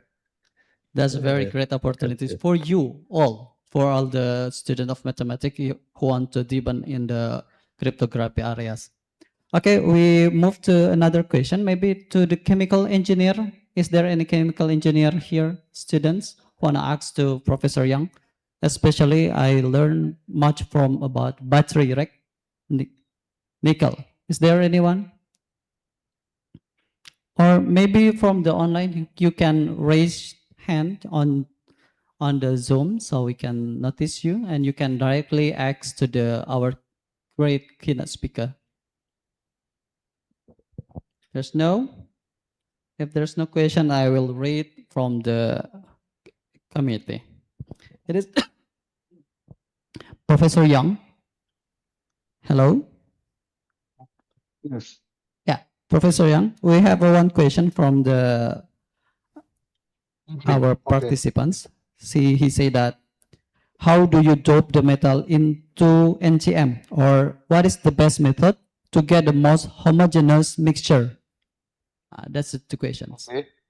All right. This is a very good question. If you open your precursor, particularly like high valence compound, is a soluble. Soluble means you can disperse on water, methanol, ethanol. You can using wave processing. Then put the hydroxide and then mixing together. And after that, you kick out the solvent. So everywhere have this dopant. And another way, if you dopant like tantalum we are using is a tantalum oxide, is not a dispersible. You better using 3D dry mixing. Okay, so you mixing, take a suitable, normally it's a very tiny amount, 0.2, 0.5 mole ratio. Then you mixing your hydroxide first. Then by 3D shaking, this is a small amount of oxide going to go to your grand boundary or your precursor. After that, you take out, then mixing your lithium salt in the second stage. So maybe you can have a very uniform doping composition on your this oxide material. So this is my recommendation. Depend on your precursor. You're soluble using wave processing. Not soluble is oxide. You can using dry mixing. missing your hydroxide. Then later, missing your addition source. So after go to sinter, the processing pretty similar on literature. Yeah, that's my recommendation. Yeah. Okay. Is there Arif here or on online? Is there any following question with that question? No? Okay, if there's no following questions, there's one more question for Professor Fred.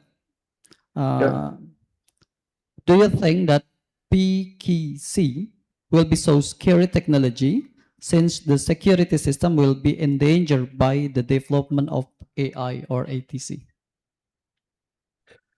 Well, I mean, cryptography and cybersecurity in general is a scary place. I mean, the mathematics is difficult, the coding is challenging, but it's the human factors that scares most people actually. Um, the mathematics in cybersecurity is the easiest, it's the simplest part. The good news is that the same tools that people use to attack can more or less be modified and used for defense. So, for example, a lot of penetration testings and vulnerability scannings can now be done automatically by AI. It becomes very cheap to attack, even to attack very large system. Well, by the same logic, we can also then develop anomaly detection. So the same tool we can use to defense as well. Nowadays, for example, cyber criminals, when they attack banking systems, they can learn the vulnerability there and just assume that other banks will have the same vulnerability and then just try to replicate the attack across network very quickly. I'm not sure how many of you are aware that BI fast systems that we all use in Indonesia very frequently, not too long ago was really breached, and there were trillions of rupiahs in loss, in damages. Of course, they don't really announce this openly, but if you look at some of the technical reports you can find.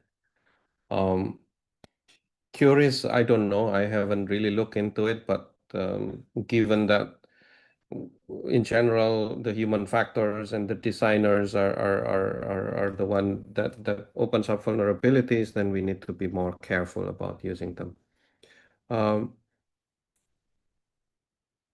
One of my research topics now is how to combine privacy preserving tools in cryptography with certain machine learning models to really make sure that we can share insight and intelligence without opening up data or without moving data too much. This is a technical thing. Yeah. On the other hand, if you are students and you want to look for areas of research that is not just only academically challenging, but also has a lot of industry applications and a never-ending job openings. There is always a job opening, at least in Singapore, for cybersecurity professionals. Then I suggest that you take a look at cybersecurity, or if your mathematical foundation very strong, try to look at cryptography, because just to highlight, like this PQC migration itself will last for at least 20 years. And after that, there will always be a demand for people who can manage the system. So in general, are these technologies scary? Yes, they are scary, but they also can be used prudently to help us secure our systems. There's always diverse of using powerful tools. I will not call them scary technologies. I will call them powerful tools. Yeah. Thank you. Thank you, Prof. One more question for Professor Frederick. Since I'm from the statistic, I really concerned about the. I see that your presentation almost from the algebra approach, from lattice or many more things. I really wanna. I'm curious. Is there any probabilistic models to do with the cryptography? Well, quantum mechanics itself is probabilistic. So all of these quantum algorithms I mentioned, Shor algorithm, Grover algorithms, they are working on probabilistic space. right? So, and also, I mean, I mentioned to you the algebra behind and the number theory behind lattice-based cryptography, for example. But if you look into the technical documents on the design of MLChem or MLDSA, for example, you will see that there is always a probability of error. There is always a probability of failure, and adversary can exploit that probability of failure. So the design of the crypto system itself needs to address how to fail well, how to fail without exposing yourself to further danger if for some statistical reasons you are in the extreme cases where your adversary gets some ideas or some results or some insight into your crypto systems. So statistics is very much part of cryptography, and that's in fact one of the requirements. If you want to be a cryptographer, you need to be strong in statistics. I mean, at least you know the working tools in statistics. Yeah, thank you. Thank you, Professor. That's one great opportunities also for the statisticians if you want to work to do with cryptography. Okay, maybe before, is there any question about the chemical engineering? Is there anything? If you don't have, I actually want to ask the Professor Yang. Professor Yang, in your presentation, you are very warmly encourage us with all about the battery and with nickels, right? Yes. Yeah. This is a very general question for me to, I'm very quite far from chemical. It's not the disciplines that I really can hold, right? Is there any alternative material beside the nickel to do with the batteries, Professor? Maybe it's maybe cheaper or something else. Am I right? Well, because right now, based on this electrochemistry basic theory, nickel like LP similar, it's a 2 plus. When you take out the lithium, becomes 3 plus. So this NCM cathode material, I think nickel played a key role. Very difficult to remove the nickel, but these and aluminum are the same. This is a stable agent. This is a 4 plus, 3 plus, not going to change balance. They not carry the charge. So for this high energy density cathode material, nickel is a key role. It's very important. Without nickel, I don't think this high energy density lithium battery can be born. So up to right now, based on my understanding, nickel you need it. But you need some accompany some element like cobalt because conductivity is good, and manganese also cheaper abundant. You can stabilize your structure. I think this not just a manganese. You can alumina, magnesium, or other type of dopant you can using to modify your structure. But nickel still very important. I think no other choice to except you change the we call pulsar lithium in the future, like lithium oxygen. Using oxygen is a cathode, or sulfur. Sulfur can be a cathode, but you have to do the charging first. Lithium go inside sulfur, then you do the charging. So up to right now, majority lithium battery, lithium put it in the cathode side, not put a anode side. So nickel not going to replace. Yeah, that's my answer. Thank you, Professor. In your presentation, if I don't make a mistake understanding, the nickel made increasing the capacity of the battery. Is that right? Yes. Yeah. Yeah. Yes. Right. But there will be, in my opinion, maybe there will be any challenge. There will be maybe bad advantage or something that we need to do more with the nickel in involving into the battery. Is there something that we can do more so the nickel will be more stronger in this capacity beside the increasing the capacity? Because normally nickel 2 plus go to 3 and go to 4. You're more balanced, higher. I mean, your lithium come out more, so you have a high capacity. but they have named it because they're pure nickel nitride oxide.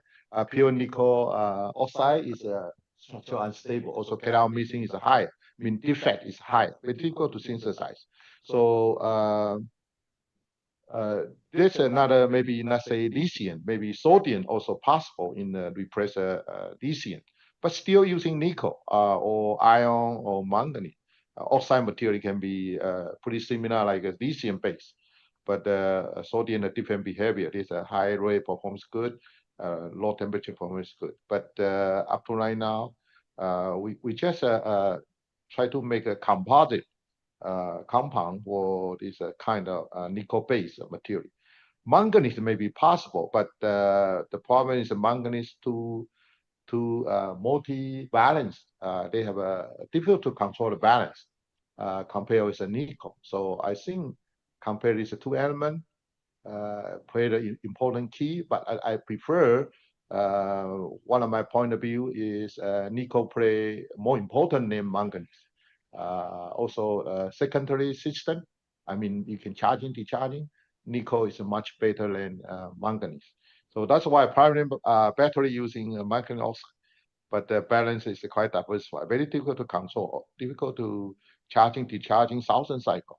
But nickel is irreversible, replace it. Yeah. Okay, that's my comment. Yeah. Okay. Thank you, Professor Yang. Okay, ladies and gentlemen, by that question, by that answer, we have reached to the end of the second plenary sessions. Once again, we want to say thank you to Professor Yang and Professor Fred for accepting our invitations to the second plenary sessions. And I really hope that these sessions make us more insightful and have the encourage advance in our technology and sciences. Thank you once again to Professor Yang and Professor Fred and to all participants. I am sorry for all the mistakes that I've made. Thank you. Let me close with Alhamdulillah. Assalamualaikum warahmatullahi wabarakatuh. Thank you. Thank you. I give it back to the Master of Ceremony.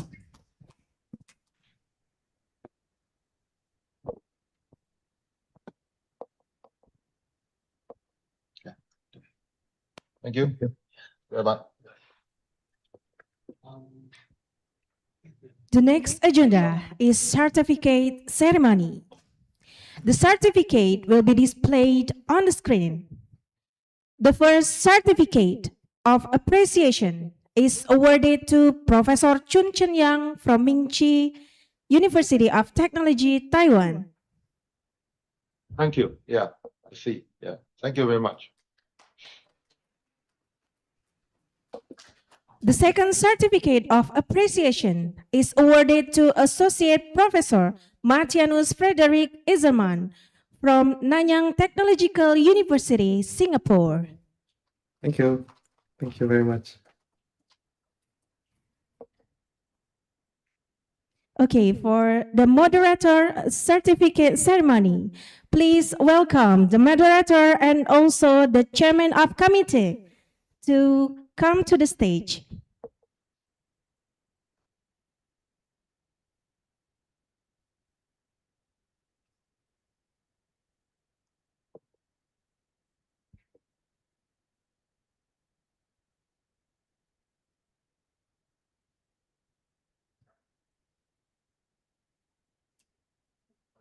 Okay, thank you very much. Let's be seated.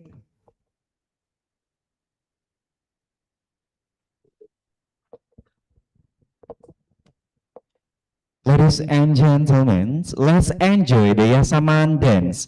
Please welcome the dancer of team.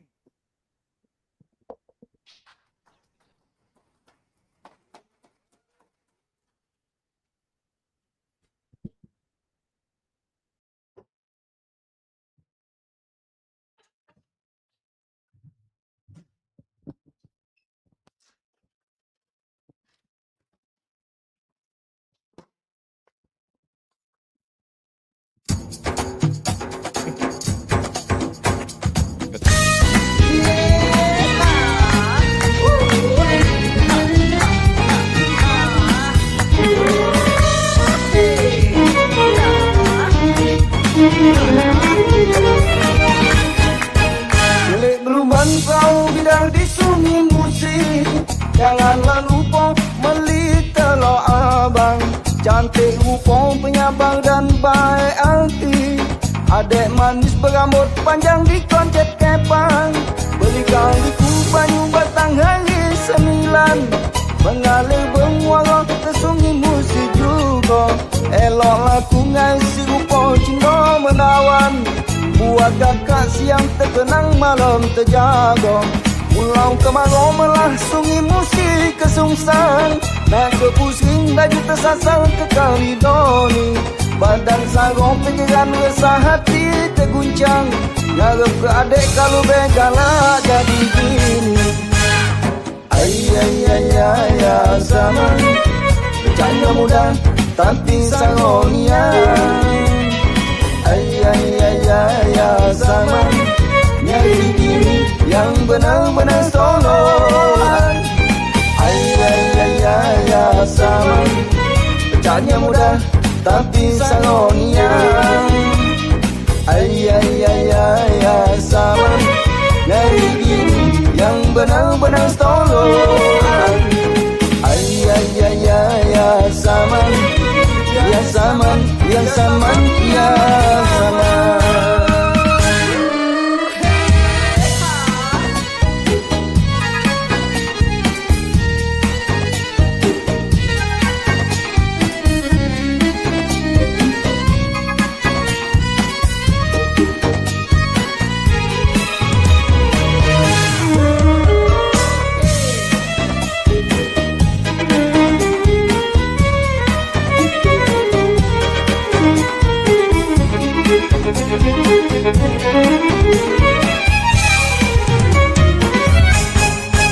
Gelik belumban perahu bidang di sungai musik. Janganlah lupa beli telur abang. Cantik rupa penyabang dan baik hati. Adik manis berambut panjang di koncet kepang. Belikan liku banyu batang hari 9. Mengalir bermuara ke sungai musik juga. Eloklah ku ngasi rupa cinta menawan. Buat kakak siang terkenang malam terjaga. Pulau kemarau melah sungai musik kesungsang. Nak ke pusing laju tersasar ke Kalidoni. Badan sarong pikiran resah hati terguncang. Ngarep ke adik kalau baik galak jadi gini. Ayah zaman bercanda muda tapi saronia. Ayah zaman nyari gini yang benar-benar tolongan. Ayah zaman bercanda muda tapi saronia. Ayah zaman nyari gini yang benar-benar tolongan. Ayah zaman bercanda muda tapi saronia. Ayah zaman nyari bini yang benar-benar tolongan. Ayah zaman bercanda muda tapi saronia. Ayah zaman nyari bini yang benar-benar tolongan. Ayah zaman, ya zaman, ya zaman, ya zaman.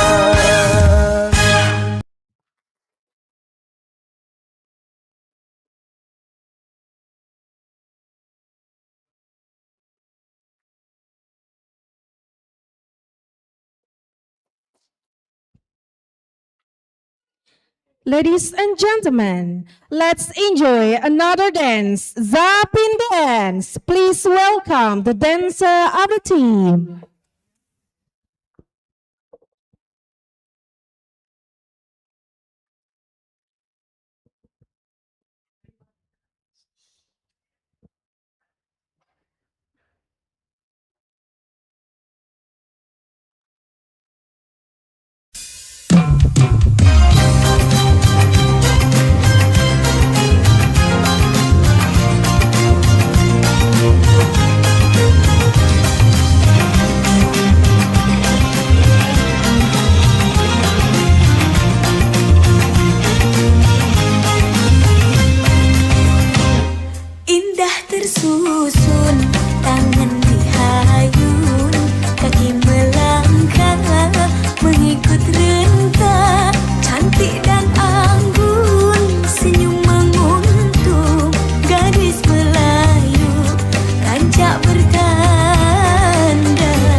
Ladies and gentlemen, so we have now arrived at the lunch break sessions. All participants are kindly invited to enjoy the lunch.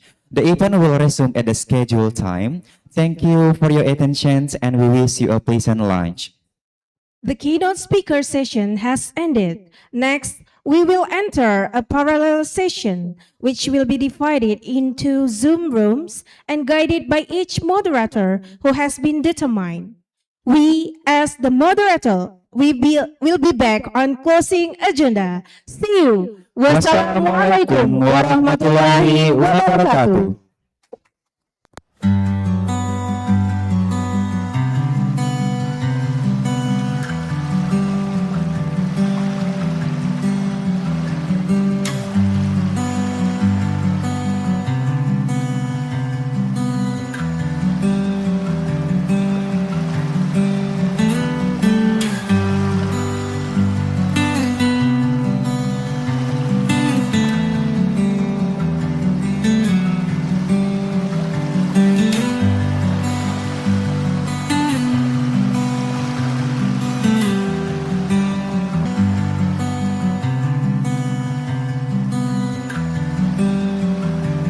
On the behalf of the Faculty of Mathematics and Natural Science, Universitas Bengkulu, it is my great pleasure to welcome all distinguished speakers, academic, researchers, and students to the second Basistora, Basic and Applied International Symposium of the Coastal and Tropical Research.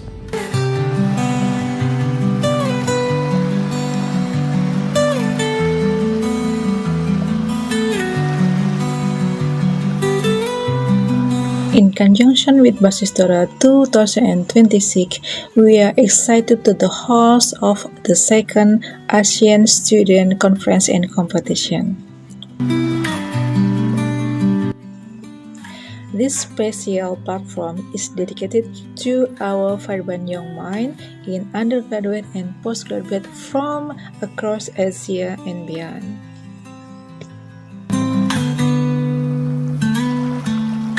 It will be held in this building, room 1 and 4. One more for your information, for biology topic of the parallel session will be held in this building, room 1 and 4. And the next information is for chemistry, will be held in Rectorate building. Okay, one more for your information. The chemistry topic for the parallel session will be held in Rectorate building. Okay, thank you.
Edu, Alvin jangan lupa makan karena melanjut para session moderator.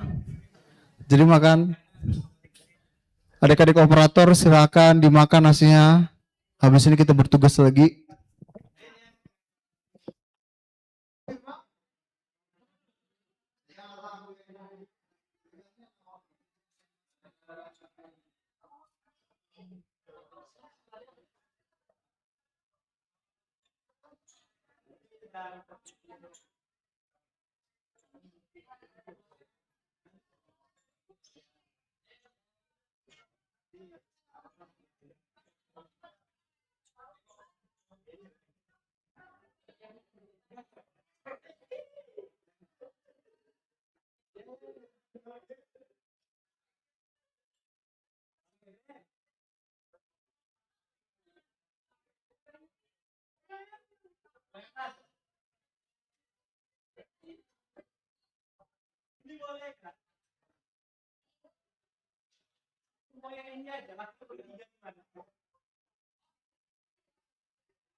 Cek.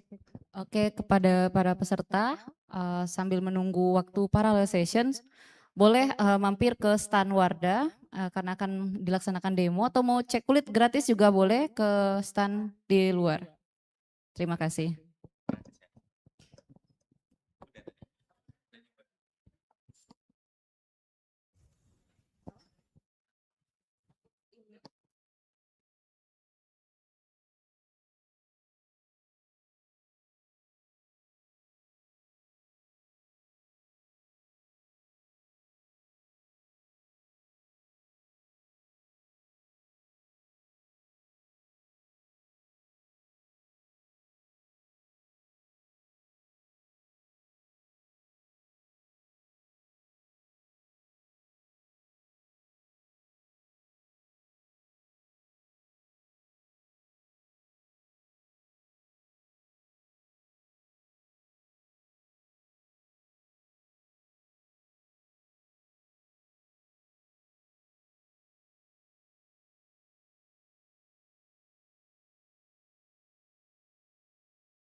Bukan Kak, namanya International Conference Sustainable Agriculture and Food Security. Ini penyelenggaranya apa? Ya, Ya Pak. Penyelenggaranya oh security. Polbang itu kayaknya. Polbang Polbang Jogja.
Kayaknya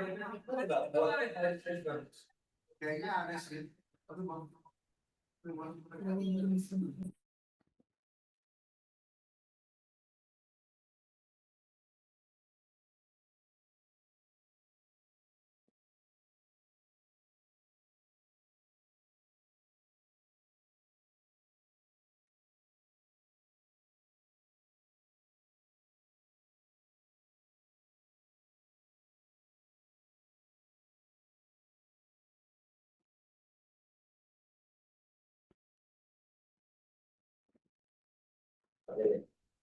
Gak ada suaranya tuh.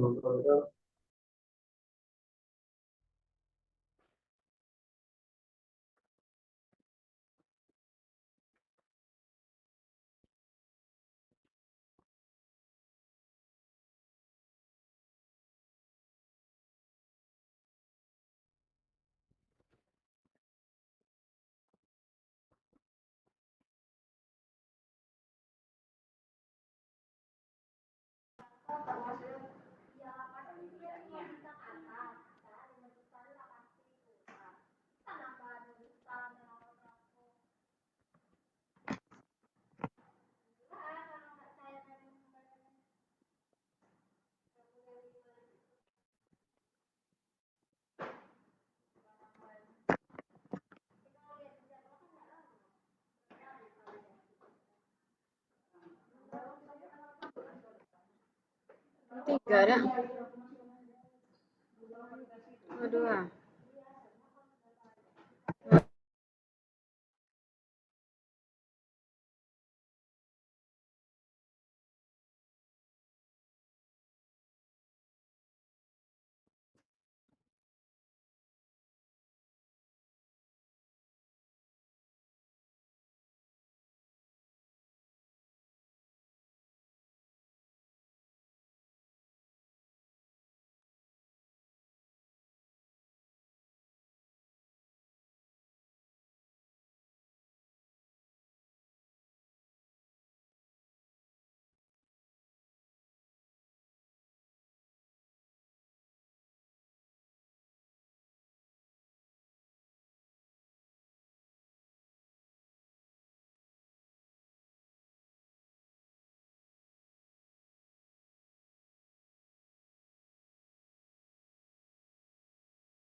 Boleh. Kan tidak ada aturannya.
tunggu tanam dong.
Tadi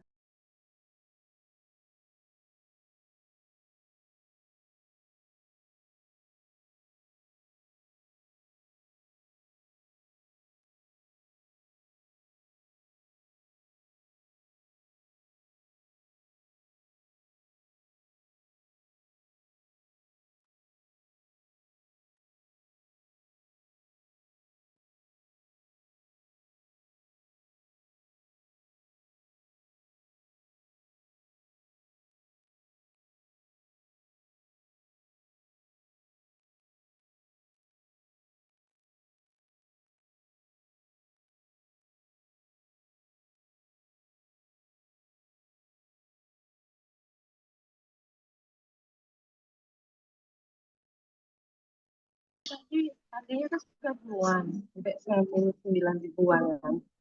Jadi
announce the role of this presentation. So, first, let's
Bisa berubah.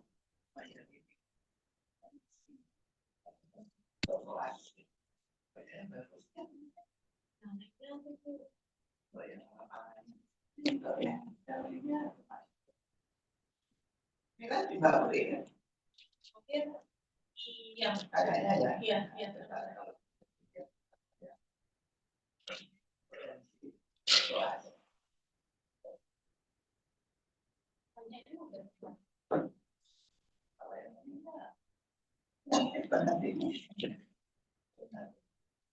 Kalau itu kan banyak kan ya Bu?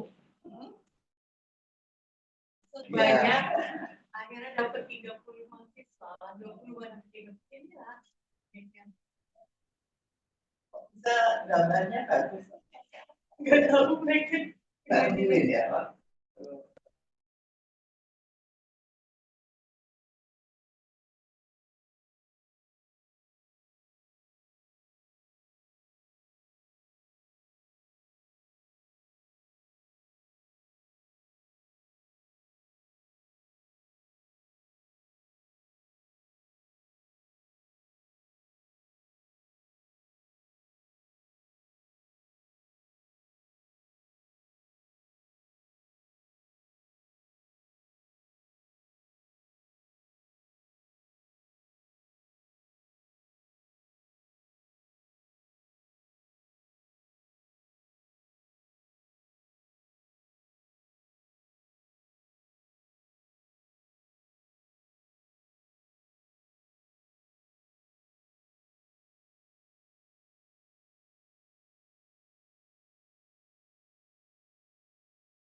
kamu udah variasi ya Pak. Maksudnya kalau dulu tuh saya paling oke itu Pak. Oke. Awas oke terus Pak. Ini nanti kayaknya misalnya 2022 kayak gitu kan. Oke yang baru ini 2023 nih gitu kan. Terus nanti beberapa Ketemu lagi. Dua,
Recording in progress.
Recording stopped.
Sinyalnya apa?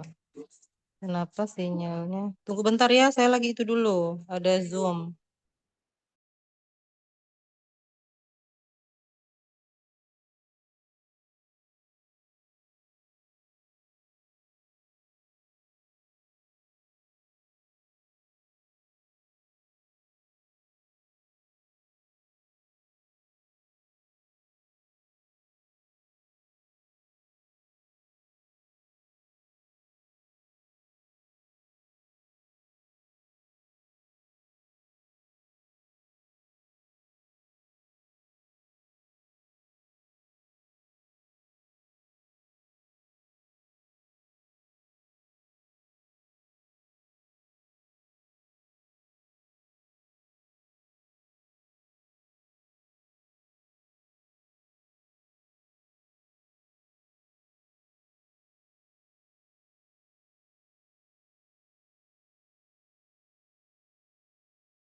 Foto-foto guys. Mas Edu, tolong fotoin kami dong.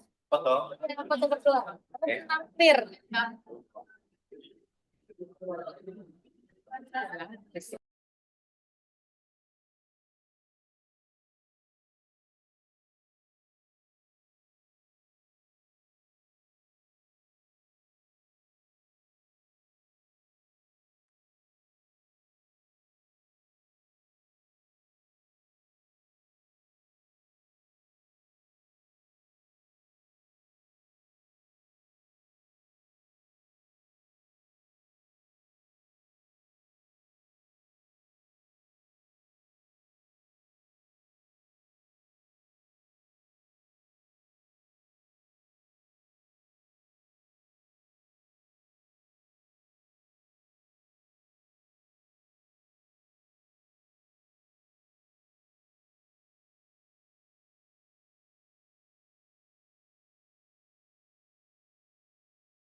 Break kalau mau bisa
and its parastoid in rice field at Semarang, Sungai Serut, Bengkulu. Methods. The study was conducted from March to June 2026 in Semarang, Sungai Serut, District Bengkulu.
Ya. Best presenter. Bu Lili. Kalian yang telah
Soalnya jam itu lebih menghebohkan.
mau lagi kan? Susah soalnya. Oh iya. Masuk YouTube. Masih YouTube ini. Masih YouTube ini. Iya. Masuk kami. Oh gini. Ya. Jangan. Kontras segitu tuh kelihatan nggak? Oh iya, ada. Baru Stella Hang and Flip Midnight. Oh, iya.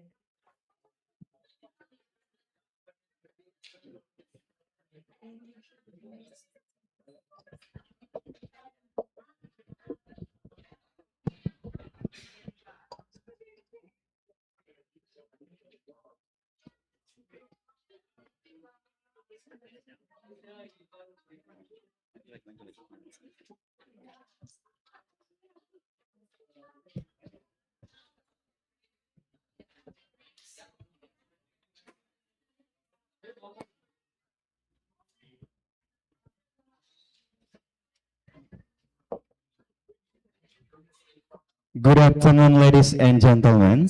Welcome back in the closing ceremony of the second Basic and Applied Science International Symposium of Tropical and Coastal Research, Basistora 2026, in conjunction with the second Asian Students Conference and Competitions.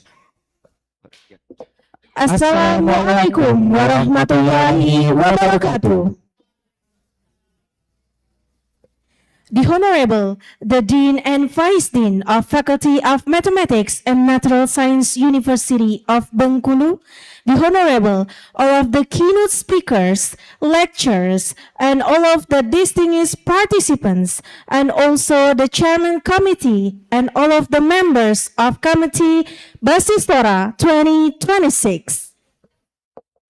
Ladies and gentlemen, let's hear the closing remarks and officially close this event from the Dean of Faculty of Mathematics and Natural Science, University of Bengkulu, Professor Dr. Sal Primayuda S. Please welcome.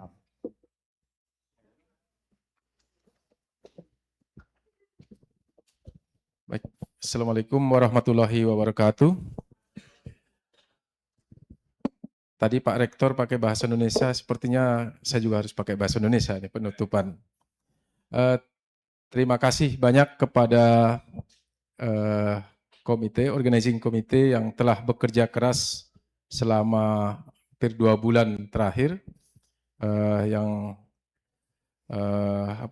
telah memulai pendaftaran, kemudian mengelola ruangan sampai pembagian tugas dan segala macam yang diperlukan untuk kebutuhan Basistora kedua ini. Secara umum, Basistora yang kedua ini berjalan dengan lancar. Tentu ada kekurangan satu dan lain hal, itu akan menjadi evaluasi kita bersama untuk Basistora yang ketiga. Tetap semangat, terima kasih sekali lagi Bapak Ibu, para mahasiswa yang telah bekerja keras dan bertahan sampai sore hari ini, baik yang offline maupun yang online.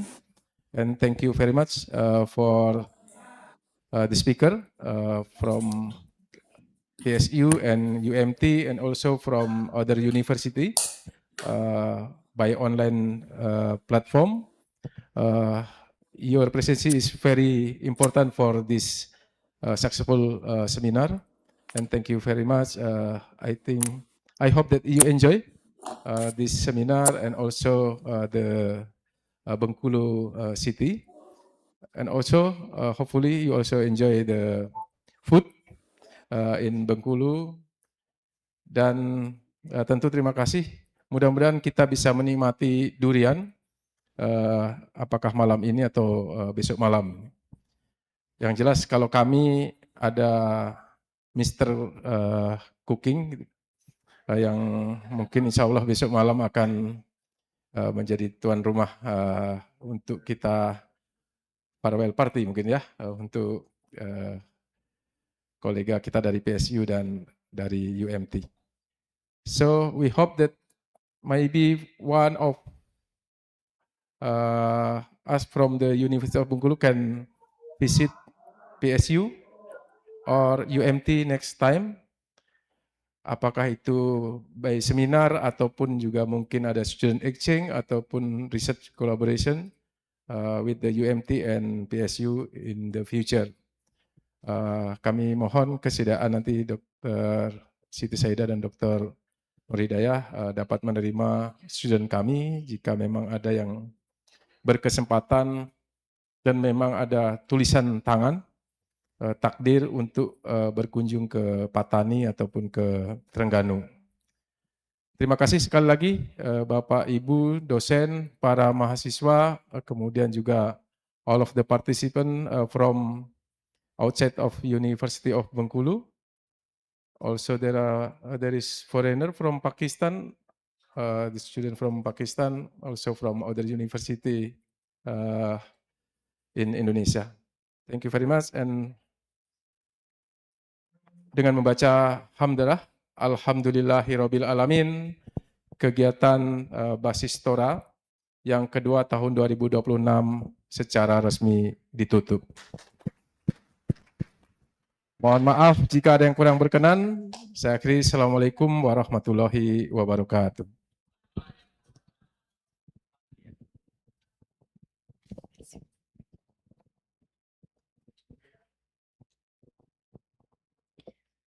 Ladies and gentlemen, the next event is a group photo. We expect all of the distinguished participants to stand and face the camera. We expect all guests and participants joining via Zoom meeting to turn on the camera, and let's see the camera. Okay, and the count of 3, 2, 1. Cheers. Okay, one more. And the count of 3, 2, 1. See the camera, please. Cheers. Okay, thank you.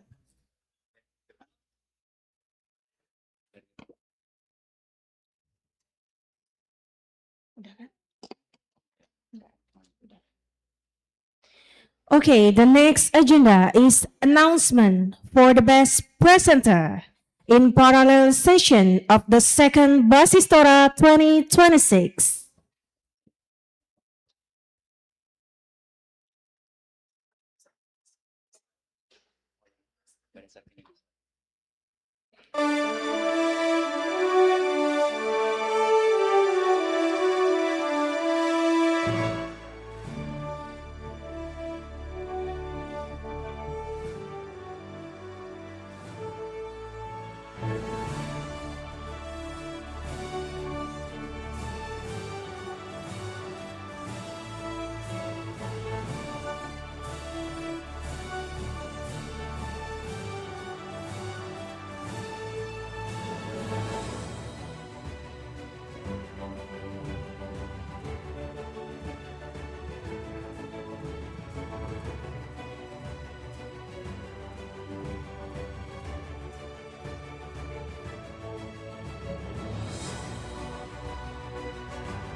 Are you the best presenter, Bapak Ibu? Let's see.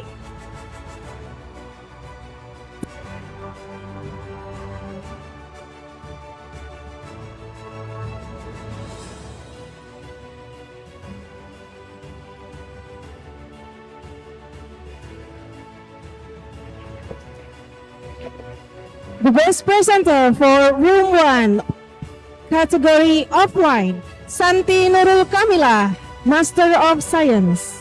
Congratulations.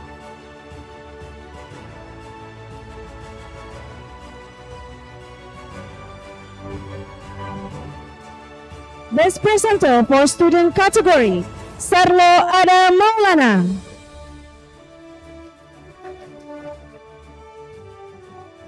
Okay, the next best presenter from lecture category, Room 2 Biology, Professor Agustin Zarkani.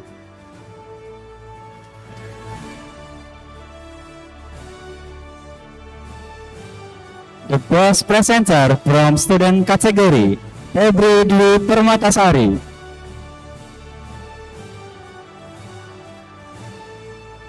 The best presenter from room 1 Chemistry, category lecture, Professor Dr. Sal Primayuda.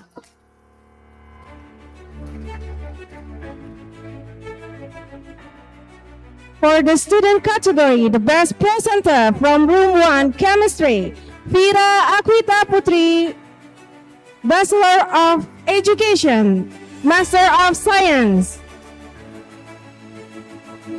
The best presenter for lecture category Room 2, Aput Liandi, Master of Science.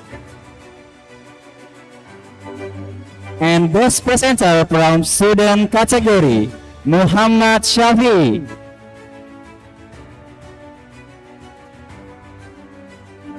The best presenter, lecture category Room 1, Profesor Insinyur Nanik Satyawati, PhD. For the student category, Room 1 Online, Bintang Hoirun Nazifa, congratulations. The best presenter for lecture category Room 3 Online, Dr. Rizka Ekowati.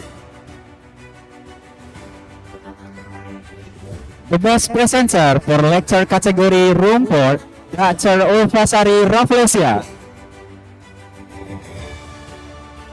Best presenter for student category Room 4, Rosalia Mentari Lumban Gaul.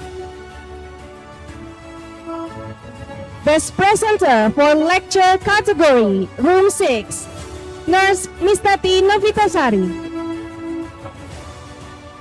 The best presenter for lecture category Room 7 Online, Melvi Muharmi.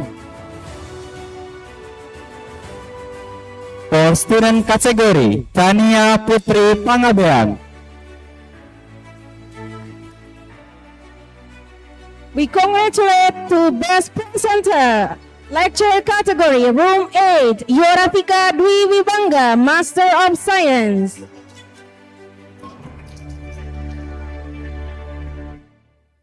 Best presenter for lecture category Room 9, Fauzia Noprima Okta, Master of Pharmacy. The best presenter for lecture category, Dr. Agus Muji Santoso.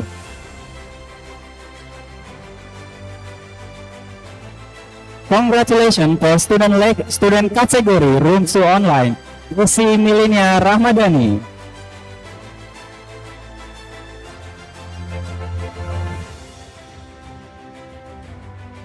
Okay, that's all the best presenter for this parallel session.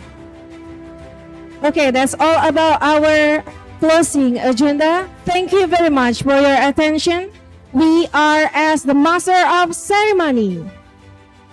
See you on the third Basistora. Thank you. Wassalamualaikum warahmatullahi wabarakatuh.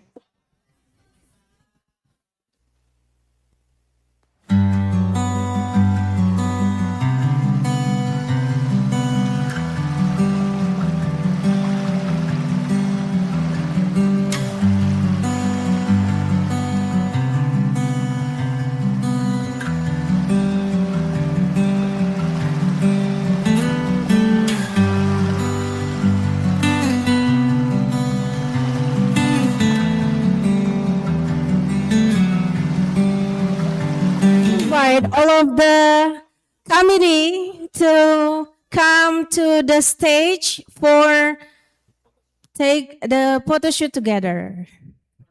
Yes.